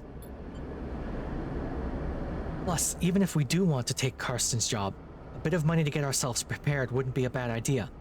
Fill up on fuel, supplies, be ready for whatever comes. Do we have time? Probably not. But without cryo for fuel and supplies, we aren't going anywhere. Seraphin sighs. Just take a look at the contract board, see what you think. While you're at it, you might want to see if you can scare up some freelance crew, too. Seraphin shrugs. Many hands make light work and all that. Or, we stop messing around. We take Carson's job right now and get it done before he can think twice. Seraphin yawns. Seems like a whole set of bad options to me. Either way, I've still got work to do on the drive. Seraphin nods a farewell, heading back to the engine room. Let me know what you decide. For a moment you pause, letting the haze of plans and ideas settle in your mind. Suddenly you curl up, pain shooting along your spine. You grit your teeth, muscles locked tight. Your vision narrows as you squeeze your eyes shut. You feel a shift, as if some connection has broken. It's almost impossible to describe, like you're floating away from your body, dispersing, dissolving. There's nothing familiar in the pain, nothing to hold on to. You grit your teeth. And then another shift comes, and you're back in your body, trembling against the metal wall of the passage. Pain slowly fades, becoming a pulsing throb, and then a residual flicker. You flex in 0G, stretching out the tension. There's a strange sensation of distance that persists beyond the pain. A disconnection between your body and yourself, a flickering numbness that refuses to recede. You wonder if the reboot has done something to your body, or if this is some new sensation you will have to live with indefinitely. It strikes you that you know so little about the body that houses you. It could be moments away from collapse, or it might persevere for countless cycles like this. You try to shake off the feeling, pushing your hands against each other until they feel like they're yours again. Time is the only thing you need, and right now it feels like it's running out fast. You head for the airlock. You have work to do. Whoa, you've unlocked a contract. Open the map screen to view it. Okay. Contracts are high-risk, high-reward jobs that you and your crew can take on. Contract require preparation and care to succeed.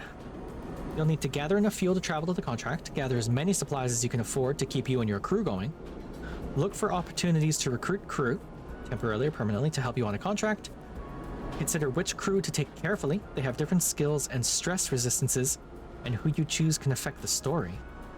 Once you're ready, you can select the contract from the map and then your crew to proceed.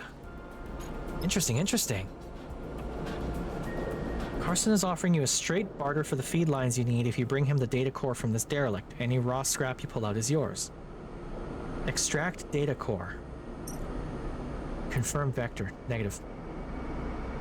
Oh, and it's telling you how much fuel I need. Interesting.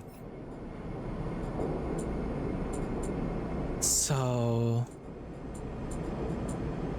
that's really cool. Oh, they've done such a cool thing with this game so far.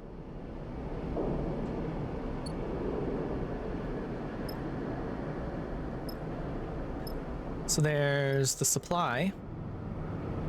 Deliver data core, or just buy the feeds outright. The feed lines. There's these people. Scrapyard shift or triple S. Chaotic, slightly terrifying scrapyard where open shifts are always available. I guess I would take money for that. Sell raw scrap. We've got this contract board here. Conway signal. Hexport. Station management have located a Conway signal. They are concerned to see one so close and are looking for someone to disable its source. Requirement: disable signal source, payment 200 cryo. So I can buy this contract. Cool.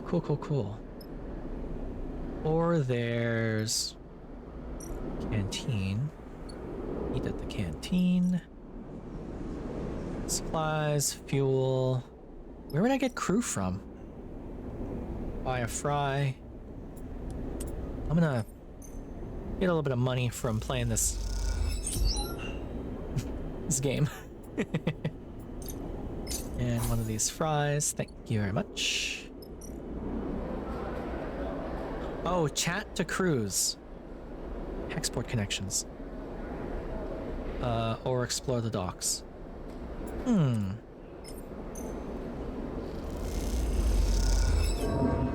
shoot. But I still got a hexport expert, so that's alright.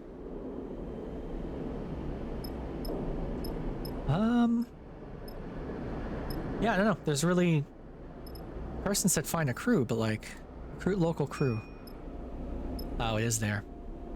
So I need to fill this one in, and then I can recruit crew. Or do the other thing.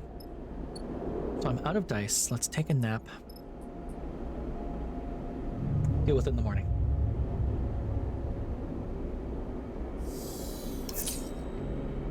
Okay. An okay roll, not the best. I'll take it. Ooh, we got some money. Yeah, I guess let's try and find crew. Chat to crews. At -2, which really sucks. But both of them give me hexport connections, so I guess it's not so bad. Nice, nice, nice, nice. As you're gliding across the docking concourse, you hear a scuffle. The noise of raised voices cuts through the conversation drifting out of the dockside shops. Glancing down an alley, you see a huddle of figures shouting back and forth. You spot one man in the middle of the group, surrounded, pushing the others back as they grab at bags slung over his shoulders. Oi! Leave this guy alone! You don't like the way this looks, but then again, Seraphin told you to keep your head down. Fuck that, I'm gonna help him out. Yeah, I'll take it. You look around for something that could break up the fight and see the thick cooling pipes running down the alley wall. You quickly You quickly try to understand the system and choose a valve to start spinning. As you do, the system begins to vent in sequence down the alley, violent jets randomly bursting into the air. There's a scramble in the alley, and you spot the figure who's being attacked drop down to the alley floor. Then your vision instantly fills with pale liquid as a jet of coolant jumps out nearby, missing you but sending you spinning in 0G. After a few moments, you manage to steady yourself. As you do, you see a clear alley, the assailants having fled, with one figure gliding towards you. Emmy. A cool suit. I'm running out of voices. I only have so many voices. I'm not a voice actor, y'all. I suppose you think that was clever. The man gives you a severe look. You like to break up fights you didn't start? He laughs. Belt's gonna eat you up. He shifts the large bags on his shoulder, weightless but unwieldy in 0G. Yeah, how about some thanks? No, I was trying to help. The man laughs. Well, he shakes his head. Thanks, I guess. He kicks off and drifts past you. You watch the man go, and then after a moment, he stops and turns back. He rubs his forehead, looking down as he does. What is your deal, anyway? He sighs. Maybe you're new here, but Hexport is no place for do-gooders. You needed help. The man smiles. I don't think so. He shakes his head.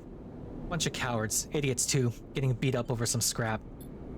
Look, let's not hang around, alright? The man pats his chest. I'm Femi. He unshoulders one of the bags and pushes it towards you. Make yourself useful. Let's head.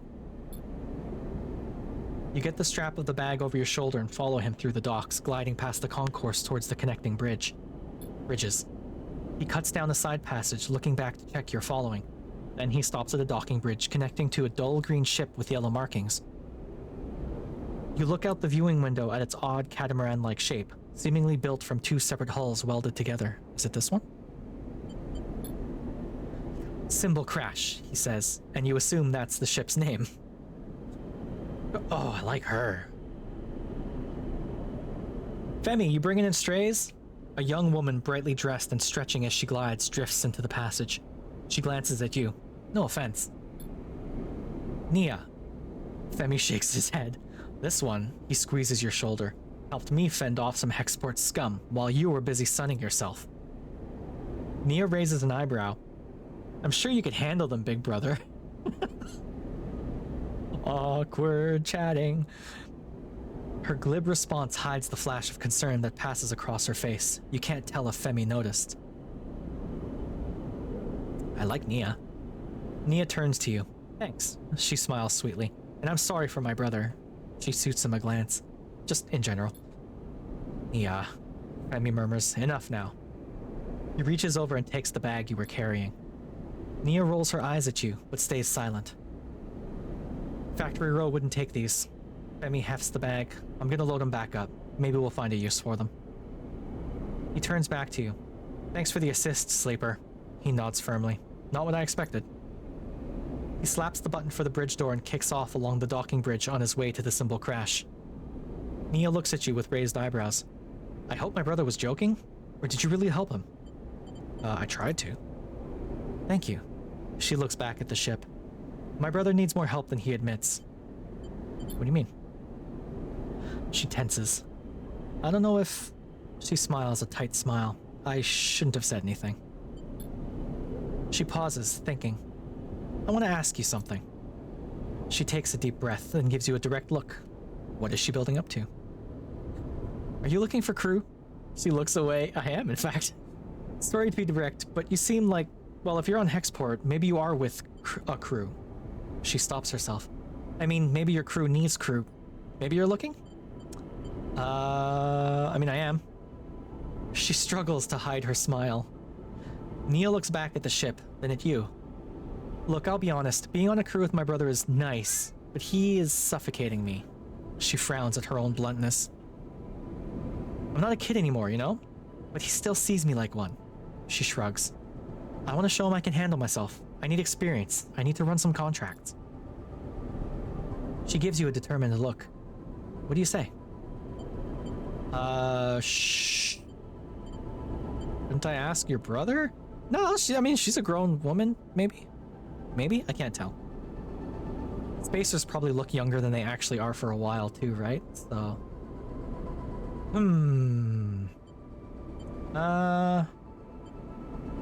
I'll think about it. I'm a good salvager, alright? You can use me. She smiles. I can spot things, find gaps, ways in.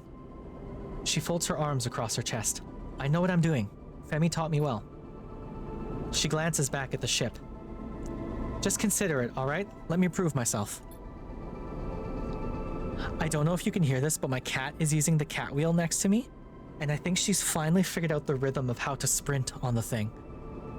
Because she's got to like jump up onto the side and have it roll down into the middle, but then she needs to keep her speed up. So there's like a rhythm to it that she needs to maintain, and I think she's figured it out because she keeps, well, she failed that time, but she was doing it. She's a very good cat. Suddenly a shout comes from the ship, echoing down the passage. Femi, he makes both of you nervous. Nia looks in his direction. I should go. She pushes off towards the docking bridge. I'll be waiting. Nia gives you one last glance as she departs, then disappears into the docking bridge, leaving you alone in the passage. Cool. New location, new local crew, minor drive complete. Hooray. Good. And I got the warehouses, and I got a point. So... Oh, I just straight up can't upgrade engage. Wow. Oh, I see. So down here is -2, this is -1, this is 0, and this is +1. And that's the best you can get. Damn. And it takes minimum 2 points to do anything. Huh. Alright. I can dig it. Ugh. Oh, y'all are so quiet tonight, chat. I'm choosing to believe you're just vibing. You're just hanging out. The ball's hardened. Alright, Dusty.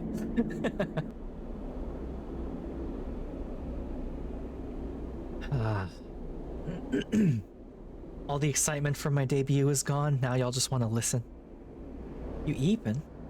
To my voice? I have been told that people like my voice. Like, that's a thing I keep hearing.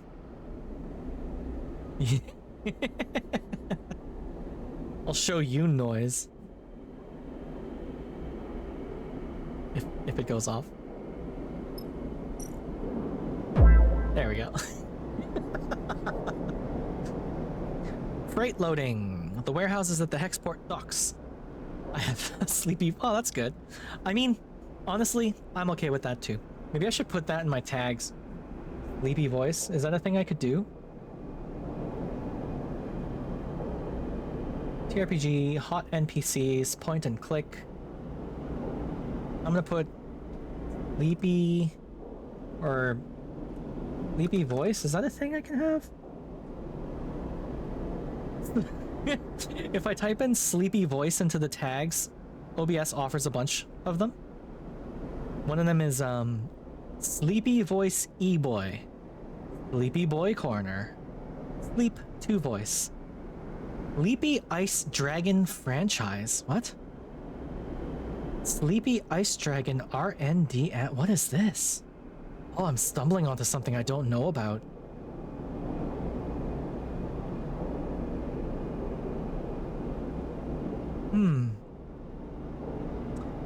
I'll just let it be.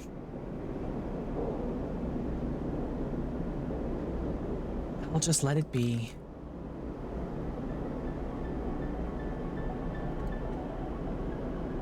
Let's add this one. There we are. Okay.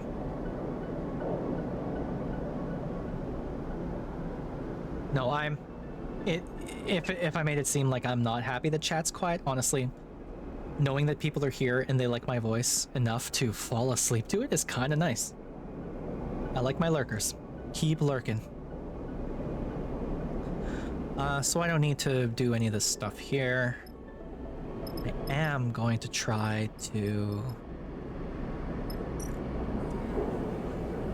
eat at the canteen. Oh, I really should just buy that contract, huh? Let's do it. Let's buy this contract. And then maybe make some money? There's the warehouse, there's the supply, scrapyard. I can work a shift at the scrapyard. Make a bit of dough. 12 cryo? That's actually more than I won with the 6 at the gambling place. That seems very worth it. Yeah, I'm winning 12 cryo per thing working a shift here? I'll just do that. So I bought a contract. Let's see. So there's this one here. This takes 2 supplies, or 2 fuel. Station management have located a Conway signal. They're concerned to see one so close and are looking for someone to disable its source. Soothing voice is a tag I've seen before. I mean, I almost feel like I'm...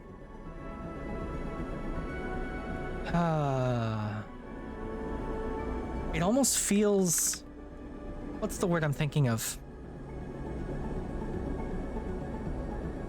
What is the word I'm thinking of? Narcissistic? To put my own tag as soothing voice? I guess if anyone asks, I'll explain that chat made me do it. There. I'll say chat twisted my arm. So Hexport is risky. I mean, it pays 200 cryo, right? Even if I don't pay for the line, if I go do this contract anyway. Confirm vector, yes. Oh, that's cool. How many can I bring? Junie's not available. She's got something skills. What? I don't know. I can't remember what this icon is. Seraphin is always locked. Oh, and they're only local. So I only get to run with these crews while we're at this hub. You don't see it that way? I mean, I guess I feel like I shouldn't be claiming that I'm a certain way because it does feel a little narcissistic to me. But maybe I'm overthinking it. Yeah, I know. Let's run out with Nia. Why not? Confirm crew. Confirm. Away we go! Oh, this is so cool. It's a drone. Seraphin spots the signal source first, the light barely shimmering off its dark hull plating, a design trait that betrays its covert use. A flash catches your eye, and you see a rent in the hull through which red light pulses. Wounded, Seraphin shakes his head. Wish they'd finished the job. You've seen one before? Seraphin looks back over his shoulder towards you. We've seen one before, don't you? Oops. He sighs. Sorry, I know it isn't your fault. He looks at the drone. You get what I mean. Nothing objectively true text. That's true. That's fair. I guess I guess if Azza can put like Azza I think just has gay as a tag.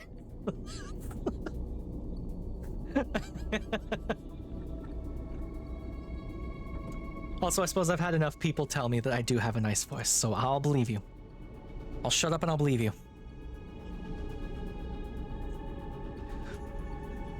Let's see. He looks at the drone. Lane had us work on one in a dark side bay, though it was barely a shell, disarmed and deactivated. He had us searching through its guts for salvage. Look at the size of the thing.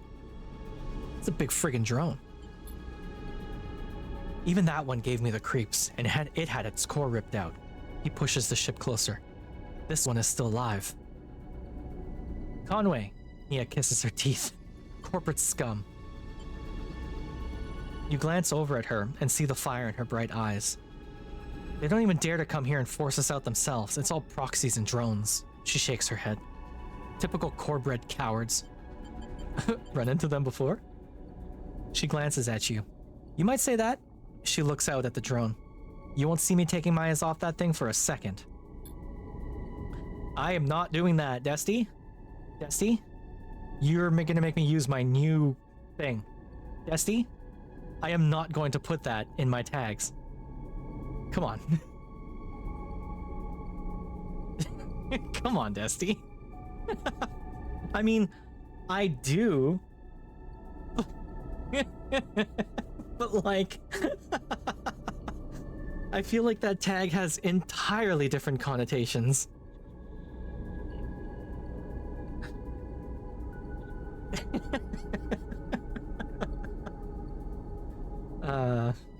No, I'm not doing that. That's crazy.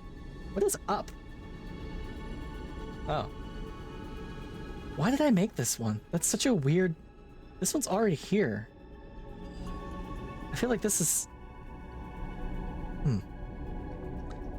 Yeah? Alright, you know what? Why not? Cute. Eat. Wow, look at all the cute things. Cute feet, cute femboy, cute fit though. Cute fun dog, cute funny, cute denial. That one works. Cute frog, cute bean, cute fennec. Cute forced voice. Cute aesthetic. Cute demons in your area. Cute furry, cute foozy, cute for real. Cute demon girl uwu.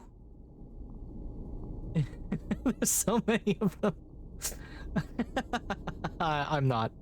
I'm definitely not that. Cute fish, cute for life. Cute foxes are welcome. Cute fox kidna. Cute femboy gamer. Cute gentle kitten. Cute Fortnite girl.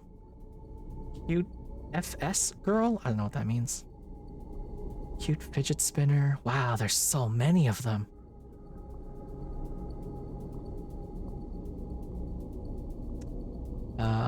Anyway.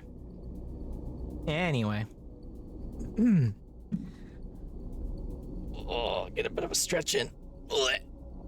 Oh, this one's free.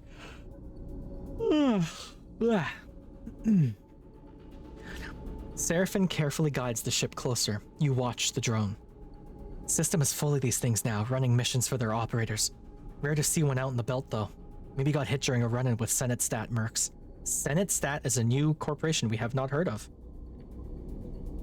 Oh, hey, had you not done your daily login yet? Well done, Desty.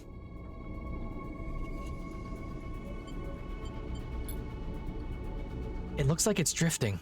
Most of the system's blown out. But look, there. He jabs a finger towards a red light on the far side of the drone. It's still broadcasting, and maybe even receiving. Yeah, how do we shut it off? Seraphin brings you ever closer. What I remember from the dark side job is that the central core and the broadcast array need to be shut off to kill these things. Going in for a deep hack. Get it, Desty. Not that you can fail, but you know. No clipping codes. That's fun. You can clip through reality now, Desty. You can go to the back rooms. One day, I should read out all of the different crap I put, because there's a circle, right? And then inside the circle there's a square and it's flashing text. The text actually tells its own little story. I actually wrote out all of those. There's if I pull up StreamerBot, where's my hacking game? Change hack text. Here it is. There's 1 2 3 4 5 6 7 8 9 10, 11, 12, 13, 14, 15, 16, 17 text changes in that box. And they all say something a little different. So it starts with a login. Login complete, welcome. Beginning brute force attack. Firewalls breached. What does this say? Whoops. Firewalls breached, copying data. Data copy complete. Logout complete. Oh. Cycle login text. Oh, I think that's in... So that's in the little green box at the bottom, beneath the circle. So that's like you, quote unquote. And then the actual square inside the circle basically just says a bunch of stuff, like intrusion detecting, deploying countermeasures, ice release, restarting firewalls, intrusion found in sectors, etc. Firewalls breached, deploying countermeasures, quarantining failed, attempting reconnection, attempting reboot. So my favorite one is the one where it cuts to intrusion detected, incursion progress 50%, stop it, stop it, stop it, stop it, stop it, stop it. It just repeats that over and over. I based what it was saying off of the one scene in Ghost in the Shell Innocence, the second movie, where the Major is hacking into the Chinese sub from whatever system, and she's just burning through their systems. But I mean, she's an Omega class wizard level hacker, right? So. Oh yeah, no, I did a lot of stuff. And that's just for the red one. The green one has different text entirely. The blue one does too, actually. Yeah, the blue one has different text too. It's, I put a lot of work into this little game. And I mean, I guess it doesn't do anything, but it's a fun little something or other for chat to play with, right? So. Let's see. Core will turn off local systems, and the broadcast array will sever the link with the Conway operators. Seraphin swallows. But you can bet those systems are protected. Can't we just blow it up? Yeah, that's the... Let Seraphin explain. Okay. Your attention is suddenly drawn by a shudder from the drone, like a tremor running along its length. This thing is rigged to blow, Sleeper. He frowns. We go slow and careful, and we don't touch anything we don't know about. He turns back to Nia. You hear that? I got you. She looks sincere. Seraphin brings the rig to a stop, close enough for you to cross through open space to reach the drone's hull. Oh, heading out into the black. Let's suit up. You head down to the airlock to prepare. As you get suited up, you think of the corporate war taking place in the inner system. The war that this drone was driven from. Out here on the shore of the conflict, the biggest danger is that this flotsam and jetsam drifting in with the tides and orbits of the system might, one cycle, bring the war with it. For now, the belt is outside of its reach, but looking out at the red pulsing drone, that doesn't give you much comfort. Cool, welcome to your first contract. While on a contract, you'll be able to assign 2 dice for each crew member as you would assign your own dice. Pay attention to the crew's skills to use them effectively. On certain outcomes, crew will take crew stress. When the stress is full, you will no longer be able to use them to perform actions. While on a contract, your energy bar will automatically be supplied for each cycle that you have available supplies. When your supplies are depleted, both you and your crew will take 1 stress per cycle. Oh. Contracts also have their own contract stress. When this bar is filled, the contract will fail. I'm guessing that's this guy up here. Good luck. Interesting. Drone stress rigged to blow. Here's a fun little clock. So this straight clock in the TRPG The Wild Sea, they call this a track. And the Wild Sea works entirely off of tracks. Doing things as tracks, fighting things as tracks, your health is tracks, it's all tracks, it's all tracks all the way down. The Wild Sea is one of my favorite games. It's so good. So they get their own dice. Nia rolled really poorly. Seraphim did alright. I kinda did alright. And we've got some stuff. So there's the rig, where we can do stuff. There's this. So we're going to ads in about 5 seconds. We're going to take a quick little break. And I will see you right after. See you soon.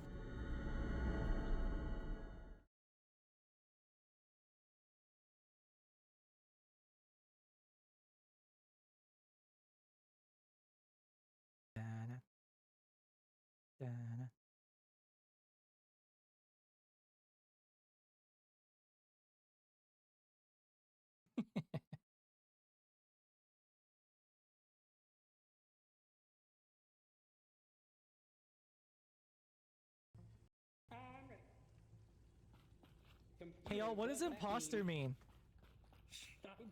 Yeah. No, no. Run away. Yeah.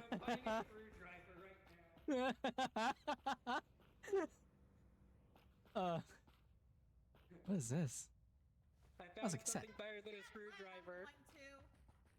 I found something better than a screwdriver, Lem. Oh no. Please don't stab me. Ah!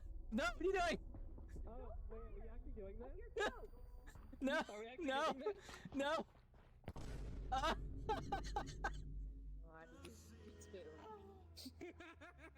I told them, anytime they make that joke now, I'm killing them.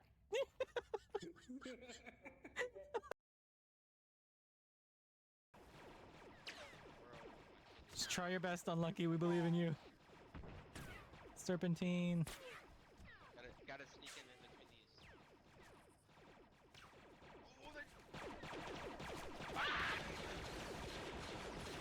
You good? Lee, the Spectre 4? Yes, and be advised about a platoon's worth of B1 droids on the hill that we Oh were my previously at. God. If you wanna get, I do.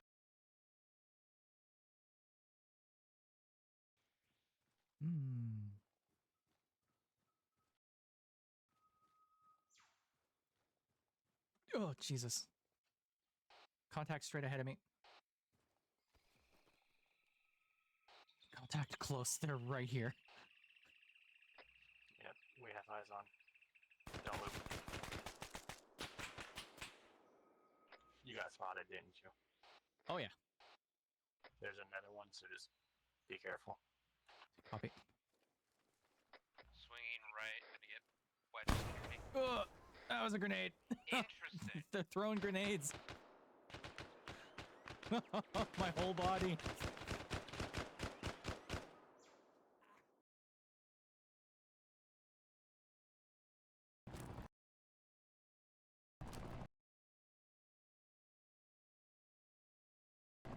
Helicopter. What is that?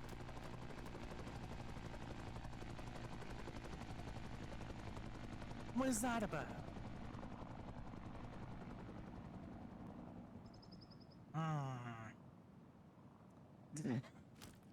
No, really, Navy? Thank you for telling me. I didn't know.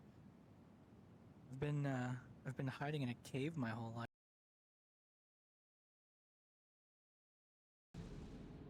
Bravo, jump. Here we go.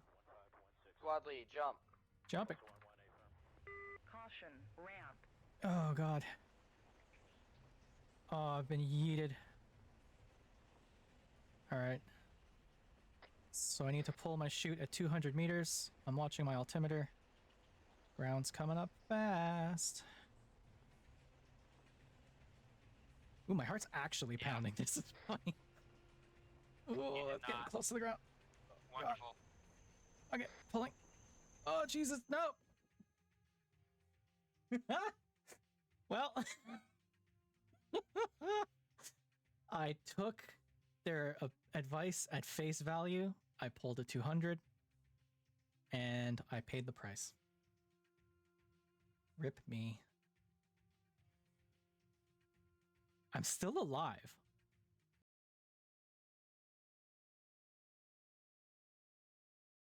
Sending it.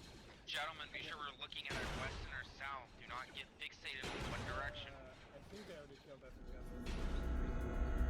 Okay, we're back. Took a quick little break to refill my stuff. So drone, stress, rigged to blow, broadcast access. So the drone's damage provides a lucky access point to the broadcast array, which will have to be disabled. We can disable it either by create an opening. There's a gap where the drone sustains damage. With a lot of effort, it might be possible to pry away the plates and create an entry point, or it might be possible to slip through the gap in the drone's damaged hull, but once inside, where to go, how to find the broadcast array. So then the colors, yellow is me, clearly. Blue is Seraphim. Green is Nia. I really like how they did that. So we're all kind of bad at this one, except for Seraphim, who's okay. Nia's really good at this one. But she's got shitty dice. God damn it, Nia. I mean... let's give it a try, I guess. Well, I'll take that. Oh my god. I didn't even look at this. 1, 2, 3, 4, 5. So a 12 segment clock to get into this, and we only have 2 days. I guess. Oh, I have minus. Seraphim has this. And I have this one. Okay, so I'm gonna do this one too. Oh. Alright, Seraphim. You deal with this one.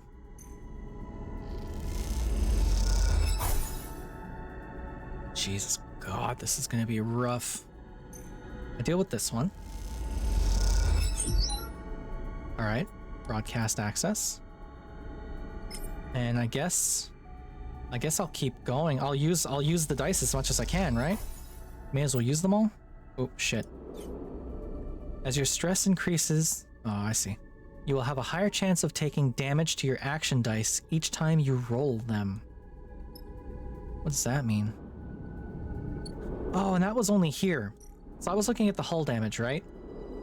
There's also the access hatch, which I have much better rolls for, but the other two very much don't. Reprogram hatch. Definitely don't have that. Release the hatch. Any damage could cause it to trigger.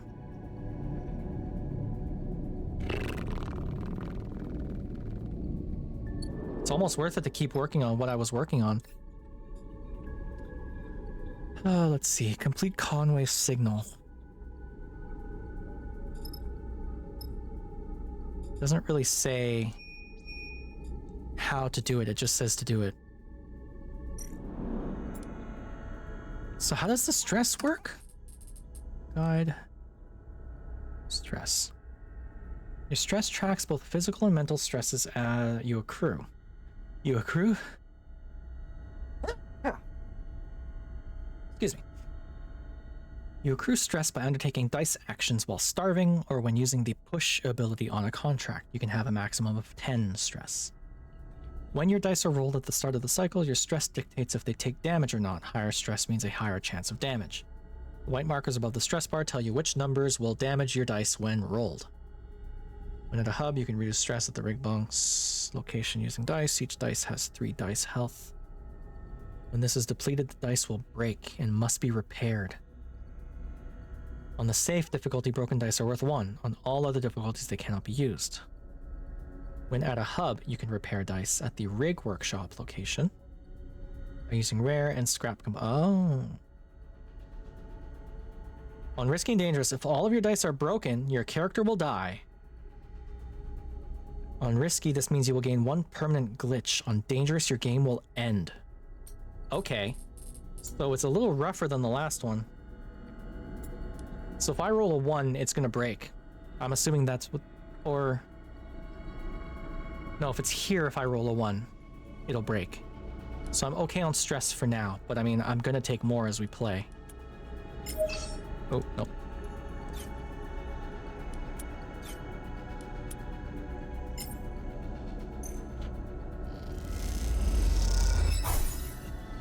Okay. Getting there. 50% negative. It's a coin toss. Shit. And now there's drone stress. And if it fills up its drone stress, it'll explode. Oh my god, okay. Alright. During a contract, you can use your push ability to give you an edge in a tricky situation. Pushing accrues 1 stress, but will give you a key advantage based on your class. You can see your current push configuration if you hold your mouse over the button and on the character screen. Push cannot be used at a hub, but when at a hub, it can be upgraded and configured in the character select. Okay. Whoops. Push. +1 stress, but +2 to lowest dice. -1 stress on focused die, positive out. What does that mean? Oh. Okay, so now I have a stress, but I've pushed. And now I have a 4. Which, if this rolls a negative, I'm gonna scream. Good, thank you. I might be able to finish this in one go. I'm rubbing my hands together. Gimme, gimme, gimme, gimme, gimme. Damn it. Shit.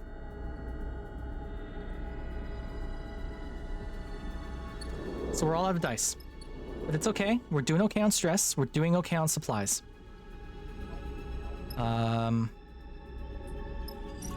Rig bunks. I cannot rest and recover here. Cannot eat here. So we literally just use... Oh, rig engine. The engine's fuel capacity is extremely limited, but new feed lines would allow you to hook up a reserve tank to increase it. Well, that's what we're working on. And cycle. So now we're down another supply. You've taken damage. Oh, did you? Are you kidding me? I rolled 3 3s.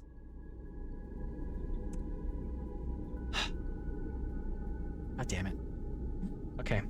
I'm sorry, chat. I need to be right back real quick. I promise I'll be quick. Sorry.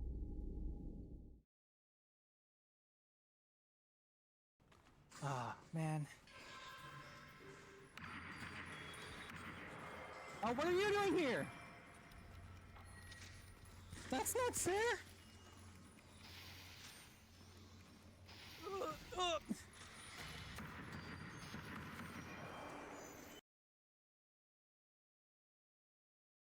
No ads?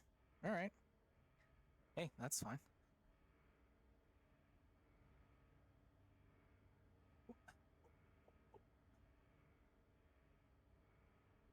Nice. Let's go. Doesn't show ads to everyone. All right, I guess that's fine.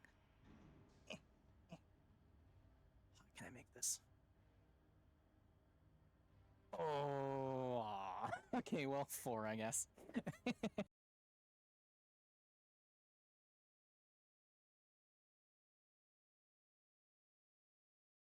Da-na. Da-na.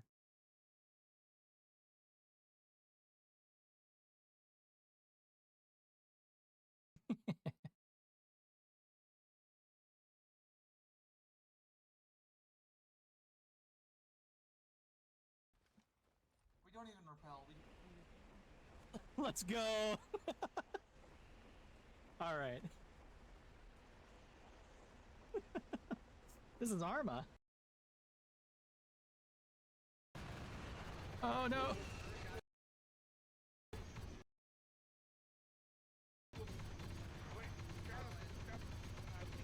He's up, he's up, he's up. He's not. Oh god. Get back in.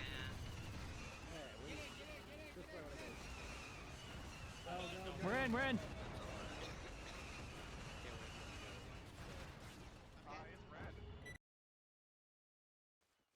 Good copy. That was already the. Got that. Well, now you have. Is this one of ours? It is now official. Affirmative. Oh, okay. Just I thought it What? was Inferno because he had a Don't booty tell me on. it's a good time. Yeah. What the hell? What happened? Hey, Jumper. This We guy was walked just up to standing him. here. Inferno, we Oh, walked no, up to no, no, him no, because no, we no, thought no, it no, was no, you. topside. What? He was up there. I shot him. He fell. Oh, okay, okay.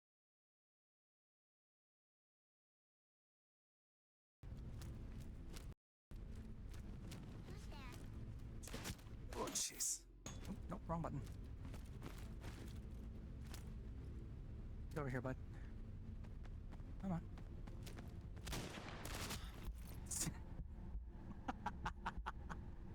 Dang. Here and shoot the like 2 things that are up here. Get up, Morog. Get up. Hey man, oh Elbo's alive. There we go. Welcome back. If we ever hook up with the medic, I'd love a stitch on my chest.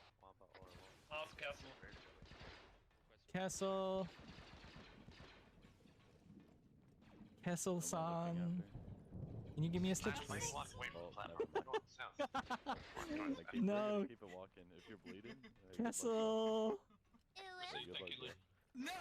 Alright. Inspector, go ahead and Loud and clear. Hey, surround him. Loud and clear. Stitching. Thank you. Alright, let's go. Nice. You want us to mount charges on these fuel cells? Is it? Yeah. I wish that was my actual voice.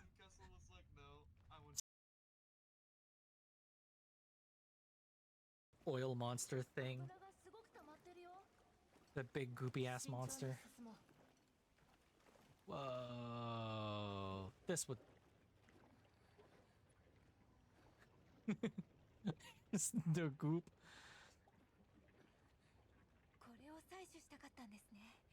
Hitting him with that oil. Okay, I'm back. Oof. So you've taken damage to a dice because of stress. When your dice are rolled at the start of the cycle, your stress dictates if you take damage or not. Higher stress means a higher chance of damage. Each dice... Yeah, I did this already. Broken dice cannot be used. If you have many broken dice and feel stuck, consider switching to safe in the pause menu to give yourself a chance to recover. Sure. I cannot believe I rolled 3 3s. Utter nonsense. Nia. What the fuck, Nia? Are you kidding me? What is this? Oh, lordy, you're lucky I rolled a 6, and so did Seraphin.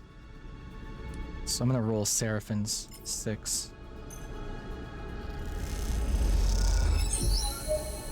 The drone shifts. Something has changed. You hear the bleeping immediately. Among the chambers and cabling of the drone's interior, something has started counting down. Guys, Nia's voice comes hissing through the suit's comm channel. Does anyone else hear that? Because I'm getting nervous. Shit. Seraphin's voice joins her. This is what I was worried about. Are we screwed? I don't know. I can't be sure. Seraphin has dropped his voice to a whisper, as if that might make a difference. Either this thing is about to send out a distress call, or it's about to blow. Blech. We've got to shut this system down fast. He pauses. Then we move on to the other side, because I bet you there's a surprise waiting for us there, too. We good? Nia sounds tense. Am I heading back to the ship, or what? Seraphin cuts in.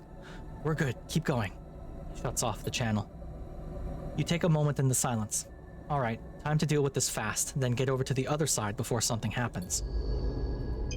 I didn't realize we had to do both things. Oh lordy. Something is steadily bleeping in the core. If you don't work fast, you're going to be in trouble. Drone death. Disable the core. Shut down the broadcast array. Once both are done, this Conway drone won't bother anyone anymore. Why am I with people who are so bad at this?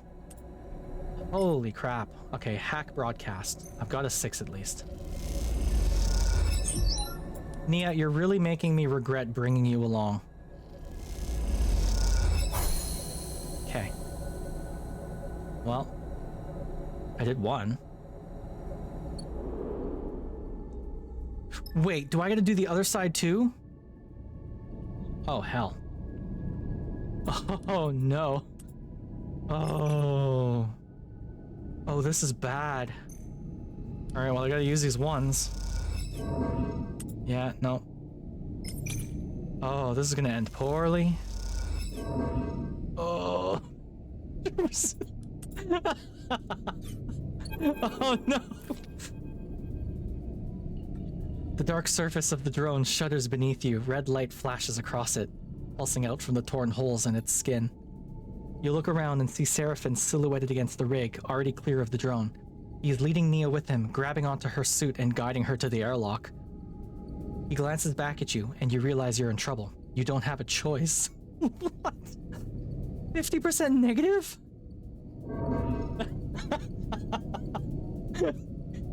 You feel a buzzing sensation coming through the hull as you take a moment to calculate your trajectory.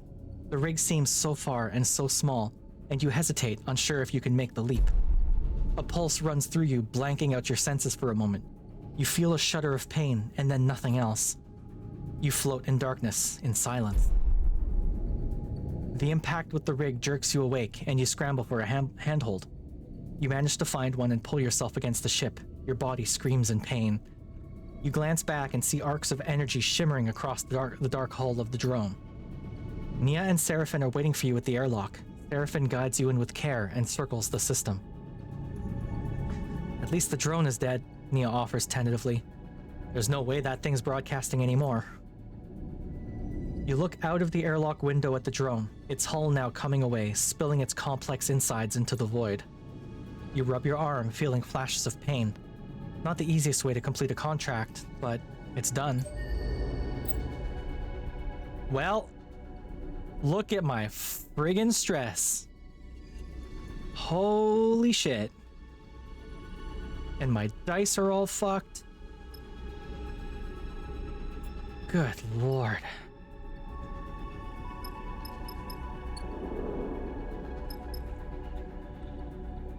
I guess we'll just go back. No, I used my push. No, my stress. God damn it, I meant to click map.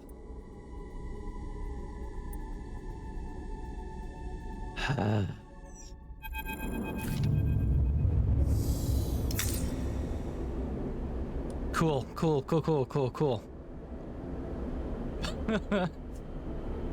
After docking at a hexport, Seraphin lets go of the controls and leans back in his chair.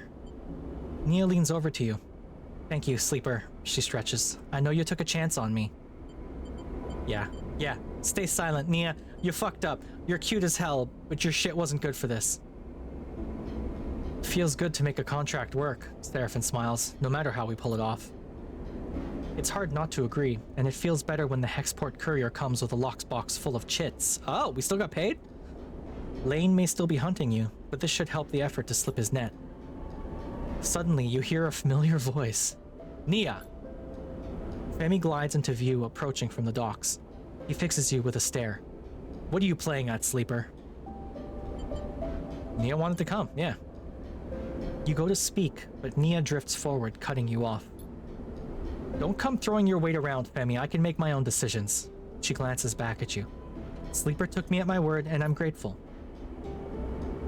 Femi is fuming. Did they now? He turns to you. Well, if you're working for Sleeper, I hope they paid you well. Nia looks away. Well, I asked, so... Femi smiles. Oh, so they aren't paying you. Seraphin crosses his arms. Let's keep this civil. You realize this is the first time he is meeting Femi. If we're being civil, seems like Nia's owed her share. Femi fixes you with a severe look. Yeah, of course. You grab around a quarter of the chits from the lockbox and hold them out to Nia. She takes them sheepishly. All right then, Femi smiles. We're good here. He turns to leave. Of course I was gonna pay her, dude. Nia mouths a sorry and follows Femi across the docks. Seraphin watches them go. You sure know how to pick 'em, Sleeper. He shakes his head. He turns away and heads back along the docking bridge. I just hope we aren't going to end up a stack of cryo short when we need to get out of here. No, dude. She came along to help. I'm gonna pay her. You just completed a drive and earned an upgrade point. You have push upgrades available. Go to the character screen. Okay. Ha. So -1 stress on focus to die, positive outcome, or +1 to affected dice.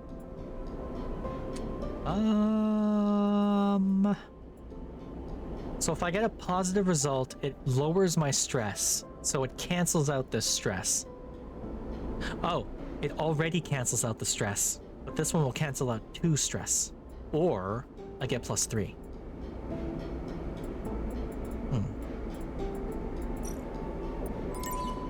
Let's do +3. Why not?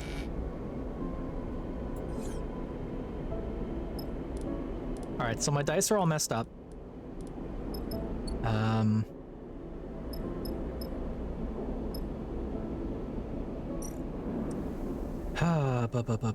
We're good for food. I do need to recover my stress. This will help you reduce stress when not on contract. Yeah, please. Okay. I mean, I'll take -3. You know what?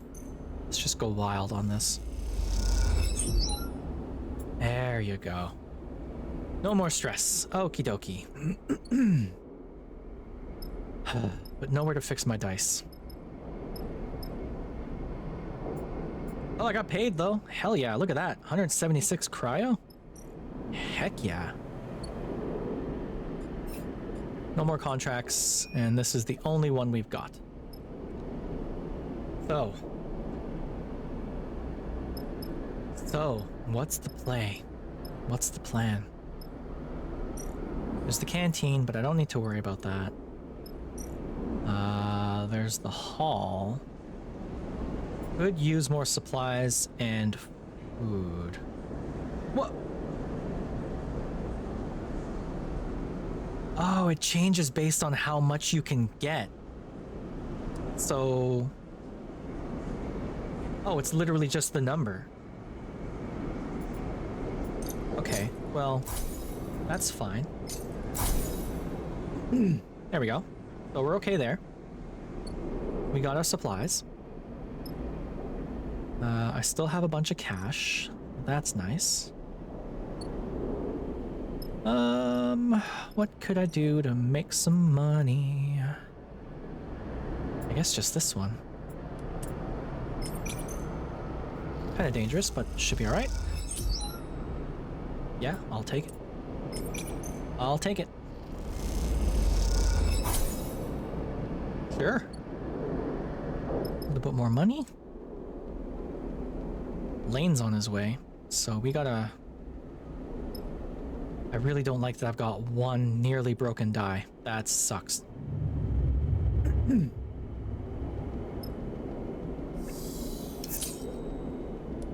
6 and a 1.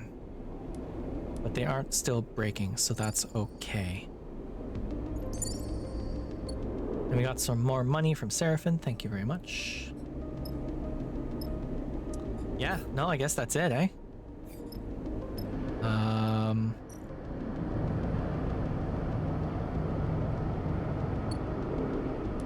This is brutal. How do I fix them, though? Like, I know there's a way to fix them, obviously. But in a hub, you can repair dice at the rig workshop location once unlocked, so I don't have that yet.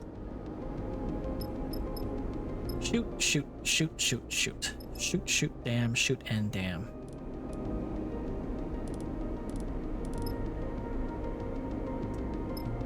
I mean, full of supplies, full of food. I guess let's just go do the contract, yeah?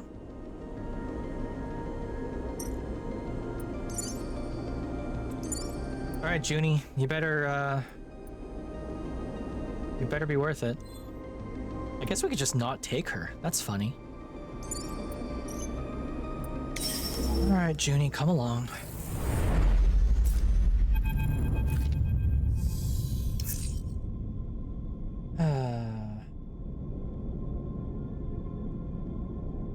One moment, please, while I check something real quick. Okay.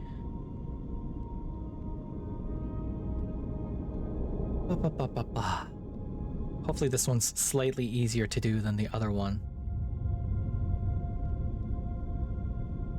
The Solheim derelict fills the cockpit windows, all twisted plates and skeletal strutwork. You watched it in horror and fascination as Seraphim completed the approach, both of you silent in the presence of this decaying beast. Now, as you settle beside it, Seraphim is the first to break the silence. This thing is already dead. He shakes his head. It's a corpse, Sleeper. He nudges the ship closer, looking for a place to dock. I touch this thing too hard, it'll crumble into dust. Stay silent. Seraphim glances back at you. No advice? Take us up there. That's the bridge. Junie points towards one end of the ship, and both you and Seraphim turn around, having forgotten she was even in the cockpit. She hasn't said a word since you departed. She glances at both of your bemused faces. What? She looks away. Sorry, that's where we need to go. She stops pointing. Seraphim nods towards Junie. She's not wrong, Sleeper. The bridge would be a good start.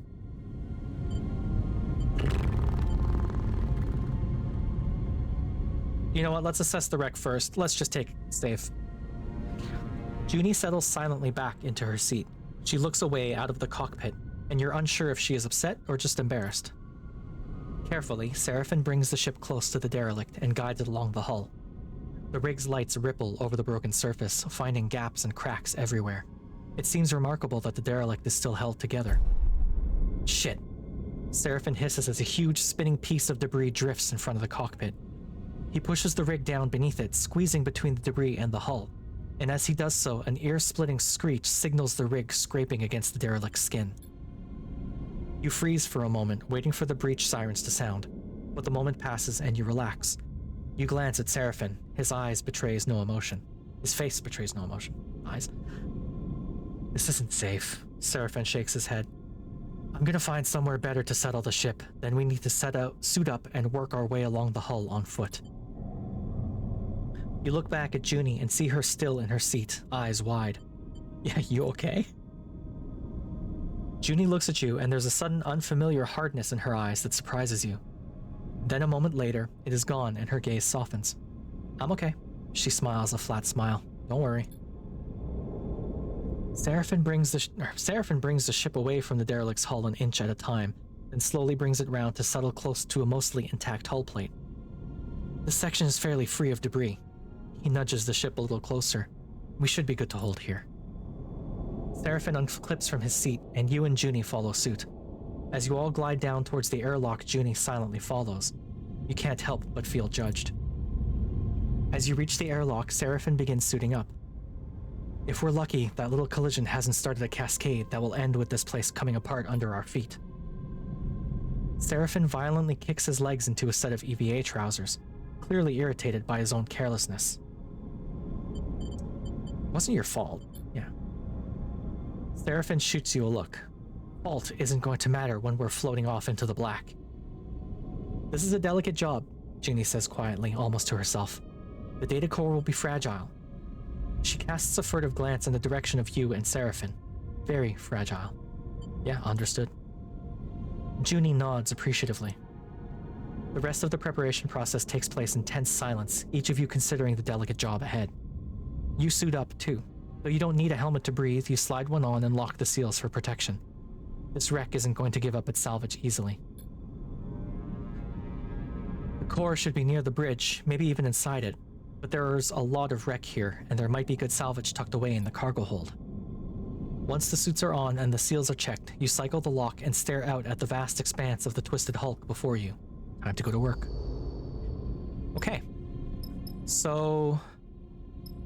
yeah, see? Corroded airlock, depressurized cargo bay. And already some stress. These two idiots rolled not so great.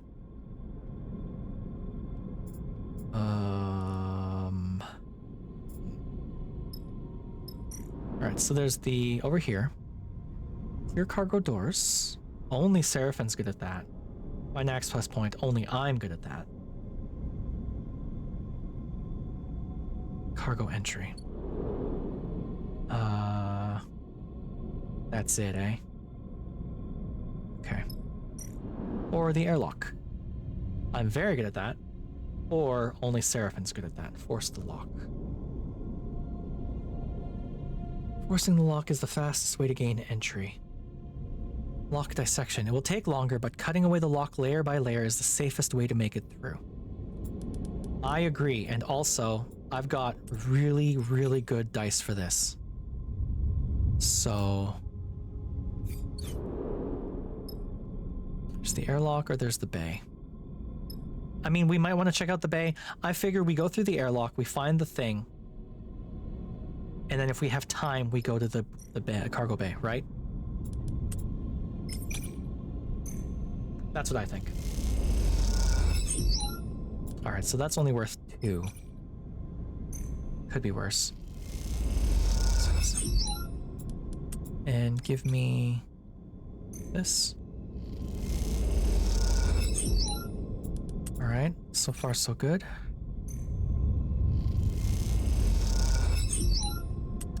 I'm gonna risk it for a biscuit. Let's go. Give me that half and half. Damn it. Alright, that's fine. You know what? You might be able to. Nice. Contract stress has triggered a crisis. A crisis will add 1 contract stress per cycle unless resolved at the crisis location. 1 crisis. Active +1 per cycle. Okay. The bridge of the derelict lies silent. The pale beams of your suit lamps catch rows of terminals and clouds of glittering dust. Wires wave like seaweed, and the whole scene appears as if underwater. Chaotic, but still. Junie glides past you, disturbing the dust and taking you by surprise as she does. She has been a stoic presence so far, but in this moment she seems drawn forward by some force of curiosity. You watch as she bats away debris and begins checking terminals. Let her work. She's already prying an access panel off one of the more intact-looking terminals, and as she does, puffs of rust color the vacuum around her red. I'm just gonna keep... I mean... we're in the middle of the black. She wouldn't do anything to kill herself, so I'm just gonna let her keep working. She turns back to the terminal and finishes prying off the plate. Then, quickly, she reaches inside, fishing around for something.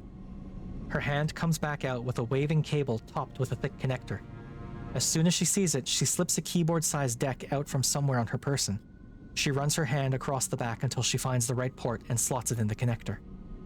All of this happens in a few seconds, the routine practiced and precise. It is hard not to be impressed. This isn't your first Solheim ship, is it? She glances at you, a nervous look on her face. Does she think you're accusing her of something?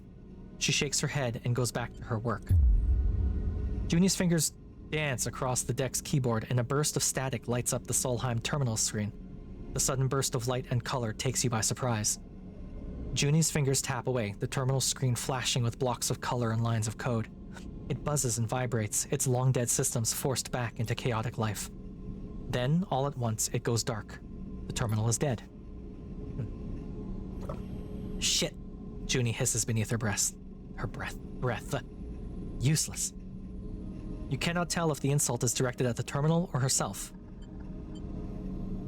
Yeah, what are you doing? She looks up at you as if she was just waking from a dream. Looking for something useful. She pauses. Useful for the contract, that is. She glances down. A map of the ship. Plans, you know. The cradle with the data core can't be far. She pushes off from the terminal, gliding away from you. I'll start looking, she calls back, and heads to the other side of the bridge. Seraphin glides up beside you. Everything all right? What do you think of Junie? The kid? Seraphin shrugs. You'd know better than me. Keeps to herself. He squints at her retreating form. Seraphin stretches in his suit. I have to admit, it's nice to be back working, especially now that we're the ones who will reap the benefits. Claps you on the shoulder. Feels good to be taking our fate into our own hands. I know it's pretty rough there, back on Hexport, and out here we're just as likely to get shredded by debris as find the damn data core. But aren't you glad we made a break for it? He pauses and looks down, having asked the question almost by accident. I mean, I am. I just don't want to speak for you. Honestly, I'm glad. Seraphin smiles. You better be. I didn't give up that little dark side cupboard I was living in for nothing. He laughs at his own joke. Look, Seraphin checks his suit's wrist seals. Once we've got a bit of space behind us, once we've gone the distance, if we even manage to get that far, he furrows his brow. Don't feel you owe me. I'm no charity case.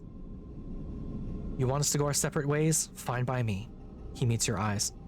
Just do the favor of telling me to my face. I mean, so far you've done right by me, so that won't happen. Seraphin nods, but doesn't respond. After a moment, he shines his torch out into the dark, checking the rows of terminals all across the bridge. You watch the glittering dust as it eddies in the beam. Seraphin sighs. Let's get to it. You watch as he crosses the bridge, his torch probing the dark corners. You feel a chill run through your body as you imagine the people that once ran this ship. Solheim crew, surely long dead. What was it like here before the collapse, when this system was the jewel in Solheim's crown? It's impossible to know. That history is lost to you now. All you can do is pick what you can from the ruins. Okay, alright. Now, I'm going to assume... Oh, there's an exclamation mark. Oh, this is the hull breach. The derelict's hull is falling apart. If this breach isn't sealed and fast, the entire wreck will collapse. Okie dokie. Okie dokie. Seraphin. Fucking hell. Shit. Damn it, and balls. Alright, well, I guess it's gonna have to wait till tomorrow, because we're nearly out of dice and Junie can't do it.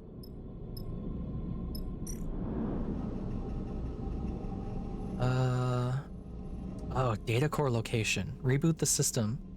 Track the pathways. Alright, Junie. You're on it. Alright. So this is gonna be the Junie show now. Cool, cool beans. Cool, cool, cool, cool, cool. We're out of dice. Let's take a nap.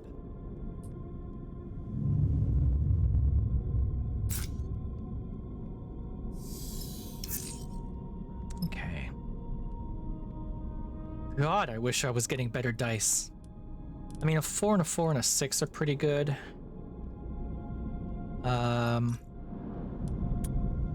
Buddy, you need to close this. It's only 2. Holy shit. God damn it. Oh, it's still halfway done.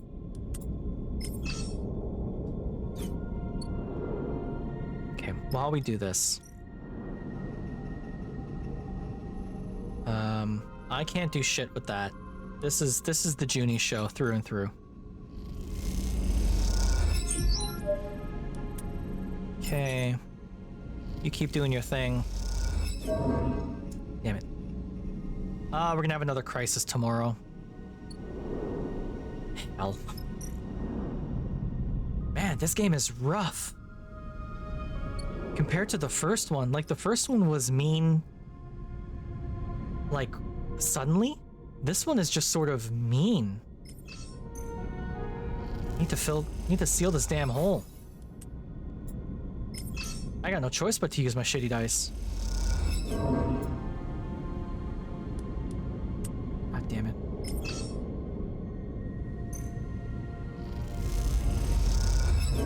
God damn it.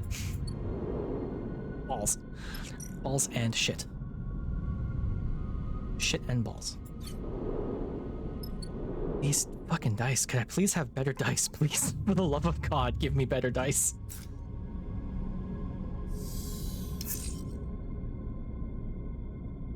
Junie, for Christ's sake. Oh no, another hull breach. Oh, the derelict's security system has been jolted back into operation. It needs to be shut down quickly. Oh, me oh my. Okay. Okay, seal this hole. Fuck me. Thank you. Hull breach sealed. Okay. Junie, please turn this off. I'll take that. And you know what? I've got some 5s. I can run this one too, because I don't get any negatives to this. That really only worth 1? Thank you, God. Okay. Crises averted. For now. And I can help with this one. So. Okay. Doing it.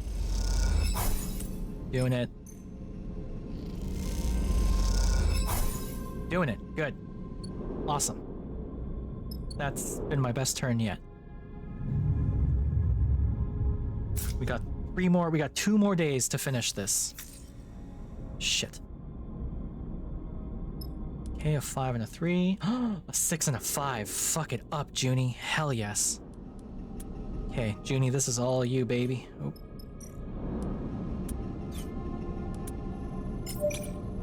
Okay. Good.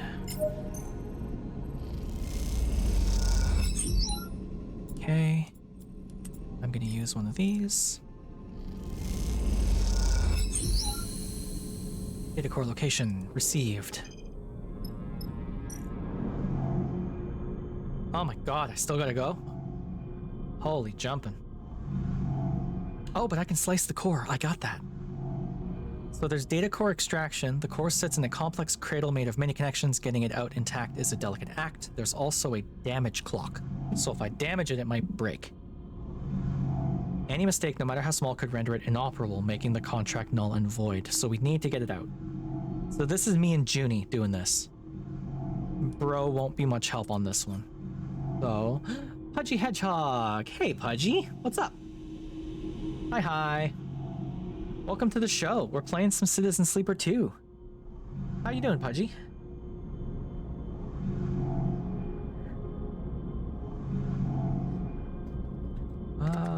Pudgy. There we go. My shoutout should be working now. Yeah, there we go. 3, Go watch Pudgy. 2, Pudgy's very 1, cute. go! What are you doing? Is that TNT in Minecraft?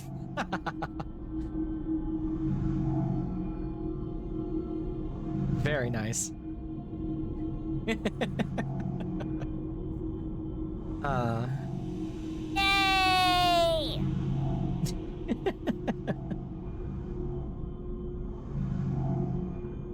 Yeah, that we're playing some Citizen Sleeper 2, having a bit of fun.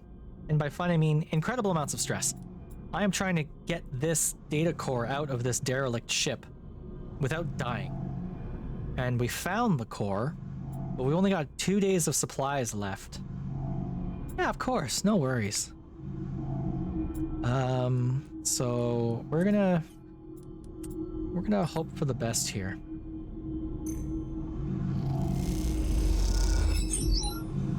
All right, a 6 is worth 2. I'll take that. This might be worth 1 or 2. It was worth 2. I'll take that. Get as much of it out as I can. All right, that was a negative, but it's okay. We're doing all right. That was less okay. Seraphin is not going to be much help on this one. So what can Seraphin do in the meantime? Bro, can you help me here?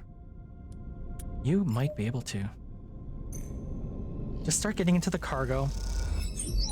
Oh, yes. We might be able to make a little bit of extra money on this run. Heck yes. That gave us stress, though. That sucks. And I'm very close to losing 2 dice. So... map the bays. So it's me or Junie again. Seraphin, you're not helping us at all. Okay, so we're out of dice. We've got 1 day left to do this. See how we do. Please don't give me any ones or twos. Please don't give me any ones or twos. God damn it.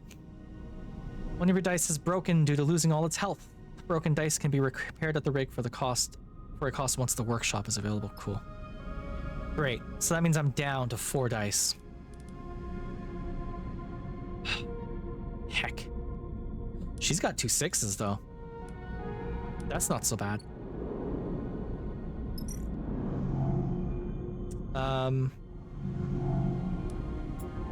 So Junie,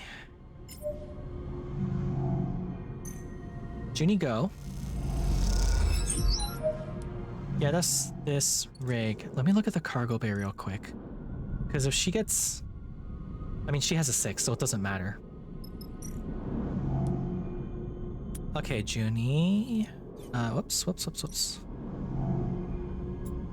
Could I use one?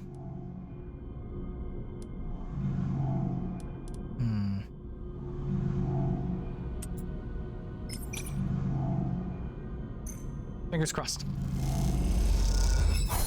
Yes, got it.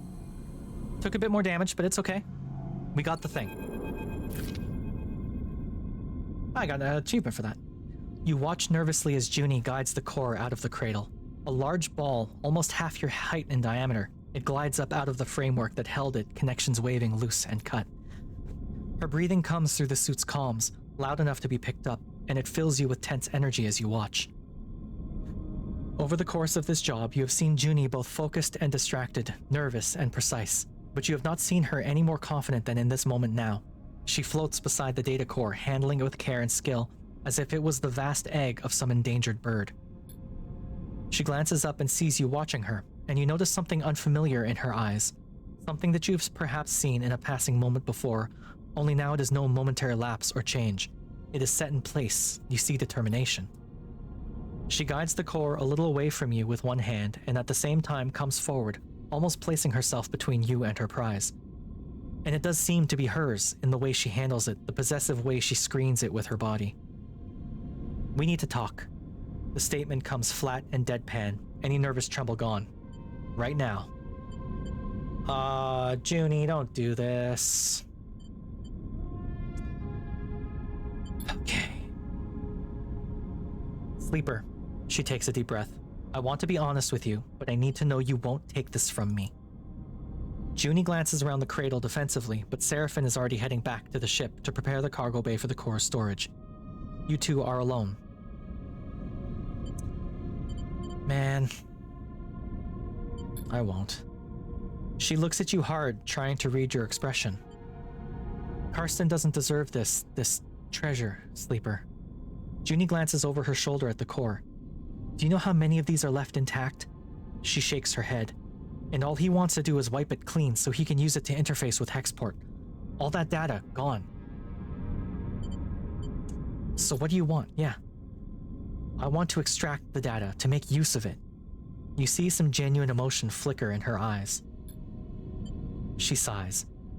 After extracting the data, the core will be unusable. There's a security system that will fry it if data duplication is attempted. I can delay the security response long enough to copy the data, but after that, she trails off. You've done this before. She looks down. Yes. She meets your eye. This is why I came. Look at this place, Sleeper. She gestures to the cradle room. A dark and twisted cavern of long-dead tech. How many of these places are left? How many chances do we have to recover anything this old, this fragile? Like it or not, we live in Solheim's shadow, in their ruins, and yet we know almost nothing. What chance do we have of understanding how we got here when others like them, like Senetstat and Conway, are descending on this system? I need this core. But at what cost, Sleeper? She gestures around herself. With this core, we could learn something about ourselves. Yeah, but that's not going to help me if I'm dead. We could learn our history and how this system was settled. We could better learn the technology we build our lives on. We could uncover Solheim's crimes and seek to make amends. She looks at you with pleading eyes. We could see beyond survival towards something else.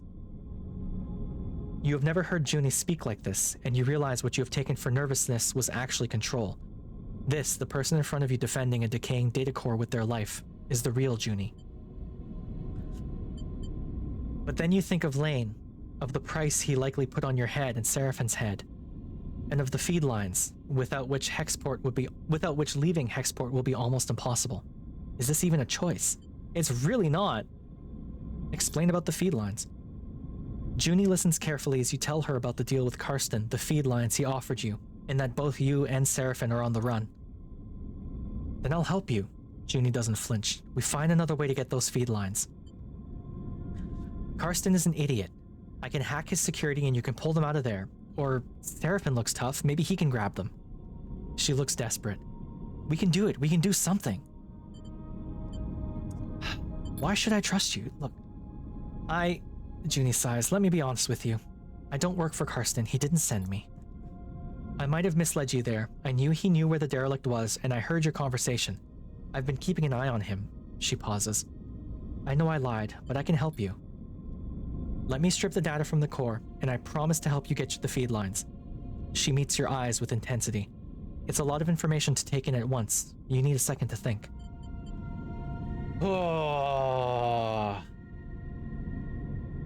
What do we think, chat?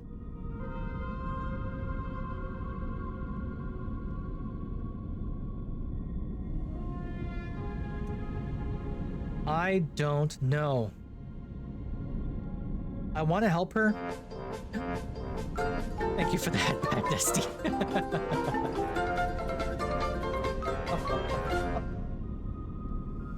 Thank you, Dusty. I'm trying to figure out what I want to do with this one. God, let's do it. I might regret this. Thank you. Junie looks genuinely moved. This is a gift to all of us, Sleeper. I hope you will see it like that. Junie turns to the data core, quickly gathering one of its loose connections. She takes out her deck and plugs it in, then crosses her legs and places it across them, floating tethered beside the core. Bleh, bleh, bleh. Her fingers begin tapping at the keyboard, teasing out the core's data and whatever Solheim's secrets it might contain. As she does, Seraphin enters. He braces himself in the entryway. What's she doing? Junie doesn't seem to notice. Oh, buddy. I made a unilateral decision that is going to affect both of us. Seraphin is not going to be happy.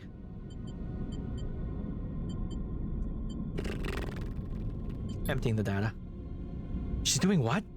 Seraphin jumps to attention, but you put a hand on his shoulder. He eyes you suspiciously. I hope you know what you're doing, Sleeper. He nods towards the core. That's our ticket out of Hexport. You'll see, I guess. If you say so. You both turn to watch Junie stripping the core of its secrets.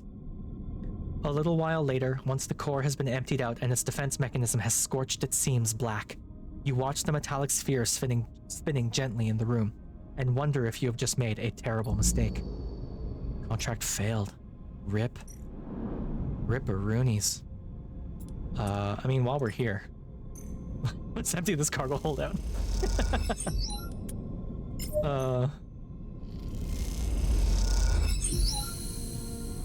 Alright, we have mapped the bays. And you... Deep inside the derelict, there are masses of intact scrap. This is valuable material, but it is also what's holding the ship together. I mean, we're done, so...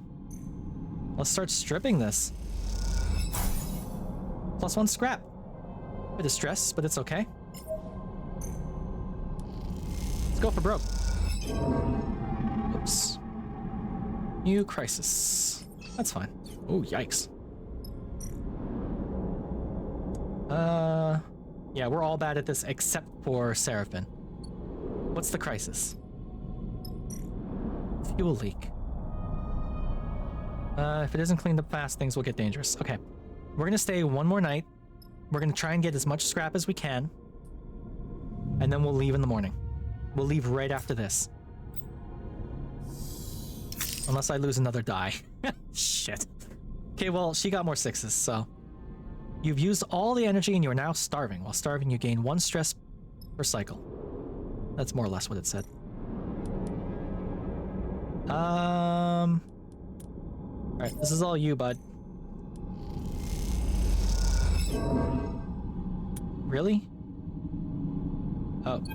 Oh, we gotta run. There's a horrifying lurch. You are sent spinning through the bay you were crossing in a hail of debris.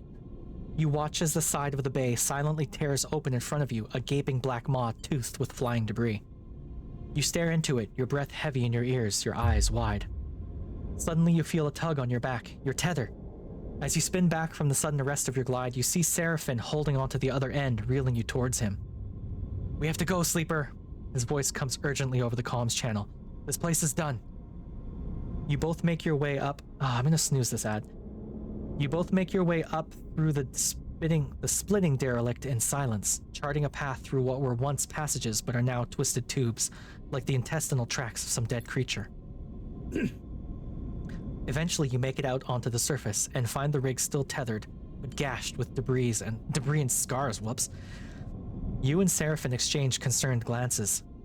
We're gonna pay for this. He looks over the damage. Let's hope she still flies. You tether together and push off from the hull, Seraphin guiding you through the debris. Below you, the derelict is exploding in slow motion, tearing apart into a swarm of razor-edged shards. I sure as hell hope Junie is gonna come through for us, Sleeper. You hear Seraphin on your private channel. Because if you gave her that core for nothing, then this contract was the biggest waste of time I've ever seen. It's gone. Junie's voice comes through faintly over the comms. She must already be on the ship. Thankfully, we got the core. No shit, Seraphin answers back. Contract's a bust. What a waste, Junie says quietly, and then the channel clicks off. You arrive at the rig's airlock and bundle yourself inside, noticing the exterior damage. It looks mostly superficial, but it will no doubt take its toll on the ship. Once you're back in the cockpit, you look out at the derelict's shattered form. It seems you will be its last visitor. Well, at least I got some scrap for it. Ripperoonies. I had push. I could have pushed at any point. Ah, well. Leave. Goodbye, wreck. As you arrive into Hexport, Junie speaks up from the back of the cockpit. We're gonna have to act fast if we want to take those feed lines. You and Seraphin exchange glances. You're both still getting used to this new Junie. We? Seraphin raises an eyebrow. Only one of us fried the core and stole all its data. He shoots you a look. And for some reason, we let you. Was the right call? Was it? Seraphin laughs. Well, I'm reassured. I don't think Carson is going to take kindly to the idea that we brought someone pretending to work for him on the job and let her have his prize. He shoots Junie a look. Do you even know what she's up to? Junie looks between the two of you. Hexport hasn't exactly been kind to me. You two trusted me even though I didn't deserve it. I'm not used to that. I want to repay it. Not to mention that Karsten is probably ripping you off. Even if you get enough cryo, what's to say he won't raise the price? Trust me, he's no good. I was trying to deal with Karsten to get those derelict coordinates from the moment I arrived here, and he ran me in circles. She shakes her head. Seraphin is watching her closely. Even if I do take you at your word, which, given everything, seems a little tough, how do we even do this? He raises an eyebrow. You're telling me we just drift in there and take the feed lines? Look, I get it. You don't trust me. She pauses. But what if I have a vested interest in this working out? There's nothing left for me here, and I don't much feel like hanging around waiting for Karsten to figure out my involvement in all this. I need safe passage. You need the feed lines to grant it. She allows herself a smile. See where I'm going? Seraphin sighs. I don't like it. He pauses. But it makes sense. What do you think, Sleeper? Yeah, we all get something. Exactly, Junie smiles. Let me prepare. I'll head to Factory Row, scope the place out. Meet me there and we can work out a plan. She glances between the two of you. Trust me, we can find a way. We'll keep it simple, clean. Simple is good. Agreed, Seraphin cuts in. His dark look betrays his concerns. I'll go scope out the bay we need in Factory Row. We should split up, less likely for Karsten to suspect us. Meet me there in a few and we can finish setting up.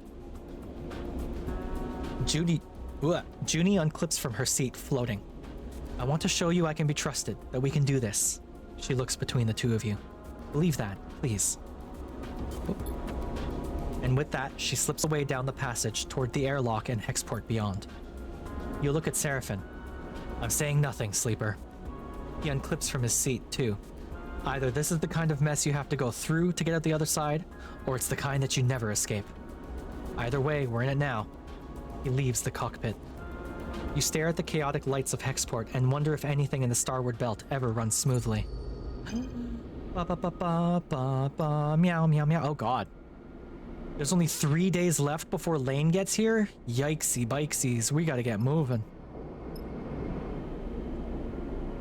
Alright, we got ads coming up in about 10 seconds.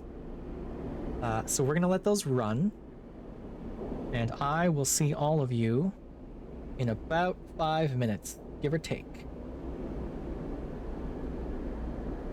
Yeah. See you soon.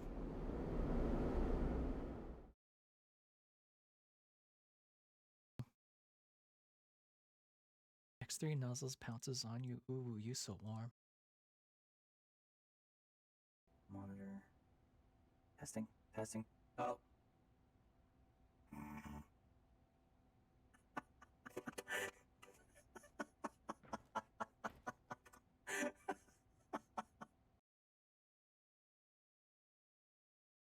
But now I can eat more pita.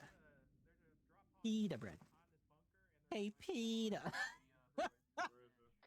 God, I felt bad saying that. I am not happy with myself. Oh, they're pushing in. Be careful. There's small dudes in there.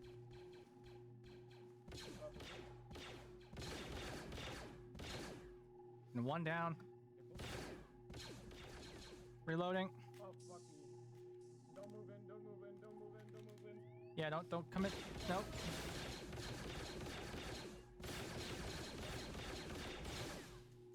Damn. And lit him up. Said I needed to reload. Now it's probably danger close to someone, so keep your heads down. It's danger close to us. Set him. Sending it all six. Just do it. Sending it. 3 out. Everyone outside, keep your heads down. Keep your heads down. I'm in a duck.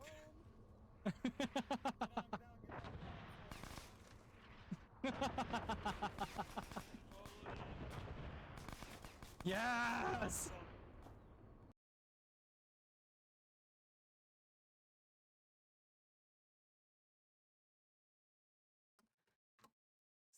Gibbity Riz, says Oliver all of a sudden. Let's mog this goon cuck.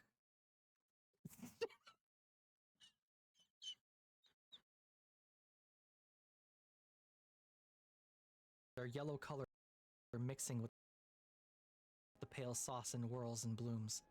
Eat.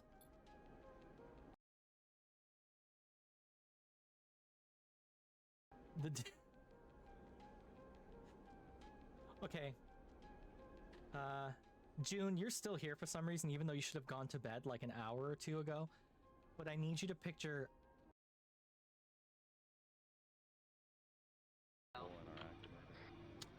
the textures are a little funny over there. Whoa! What? Very spicy textures are happening. Oh, that's a dude. Where'd the nuke go off? Wait. All they have to do is wait, There's a part missing. I'm just glad it wasn't us. Oh, Grandpa. No, it actually was us. No.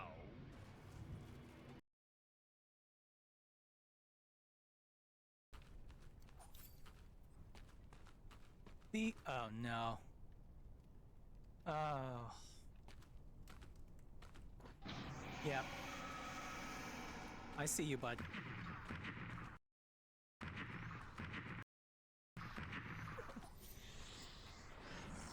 Not a fan. Oh.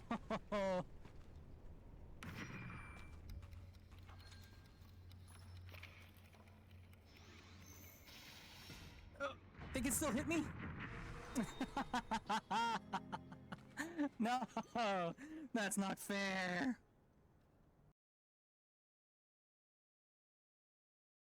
Sending it.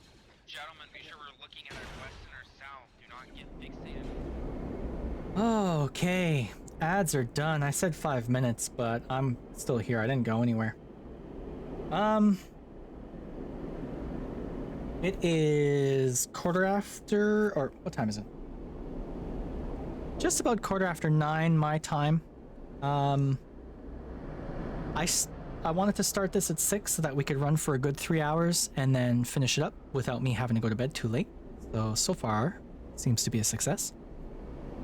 We are definitely going to pick this up again next week on Wednesday because exciting stuff is happening and I want to know what happens, especially since Lane is only 3 days away. I don't know how this caught up to me so quickly. This is crazy, actually. I feel like we had a lot more time, but clearly I was wrong. So, let's talk real fast about this. So, tomorrow at 3 p.m. Eastern Standard, GMT -4, so 8 p.m. British Standard Time, I'll be playing some Vintage Story with Aza and June. So, if you like Minecraft but hardcore, come check us out. We'll have some fun. I've got a huge list of stuff I need to do for my friends in Vintage Story, so if you want to see blacksmithing, just non-stop blacksmithing, that's what I'm going to be doing tomorrow. And June and Oz are also going to be streaming it, so we're all just going to have fun together. And yeah, I think that's about it. Other than that, I've got my Saturday stream, my Arma game coming up. If you're interested in Arma at all, come check me out. And that's it. Yeah, that's it. So, thank you so much to everyone who came to hang out. We had some good fun today, I think. Let me do some of my stuff real fast. Turn this down. Get that going. Turn that up. And thank you all so much for hanging out with me today. It was nice and quiet, nice calm little stream. I hope you enjoyed the story I was telling. Hopefully I didn't cause too many of you to fall asleep. We are going to raid out to a fellow funky robot. So we're going to raid out to CRTV Head, who is currently playing Ultra Kill, I think. Yeah, CRTV Head, currently playing Ultra Kill. We're going to raid out to them. Tell them I said hi, tell them I sent you. Hope you have a good night, and I will see all of you tomorrow. Bye, everyone. Oh, there's the raid message. I'm still trying to figure out the timing on this one. Bye, everyone.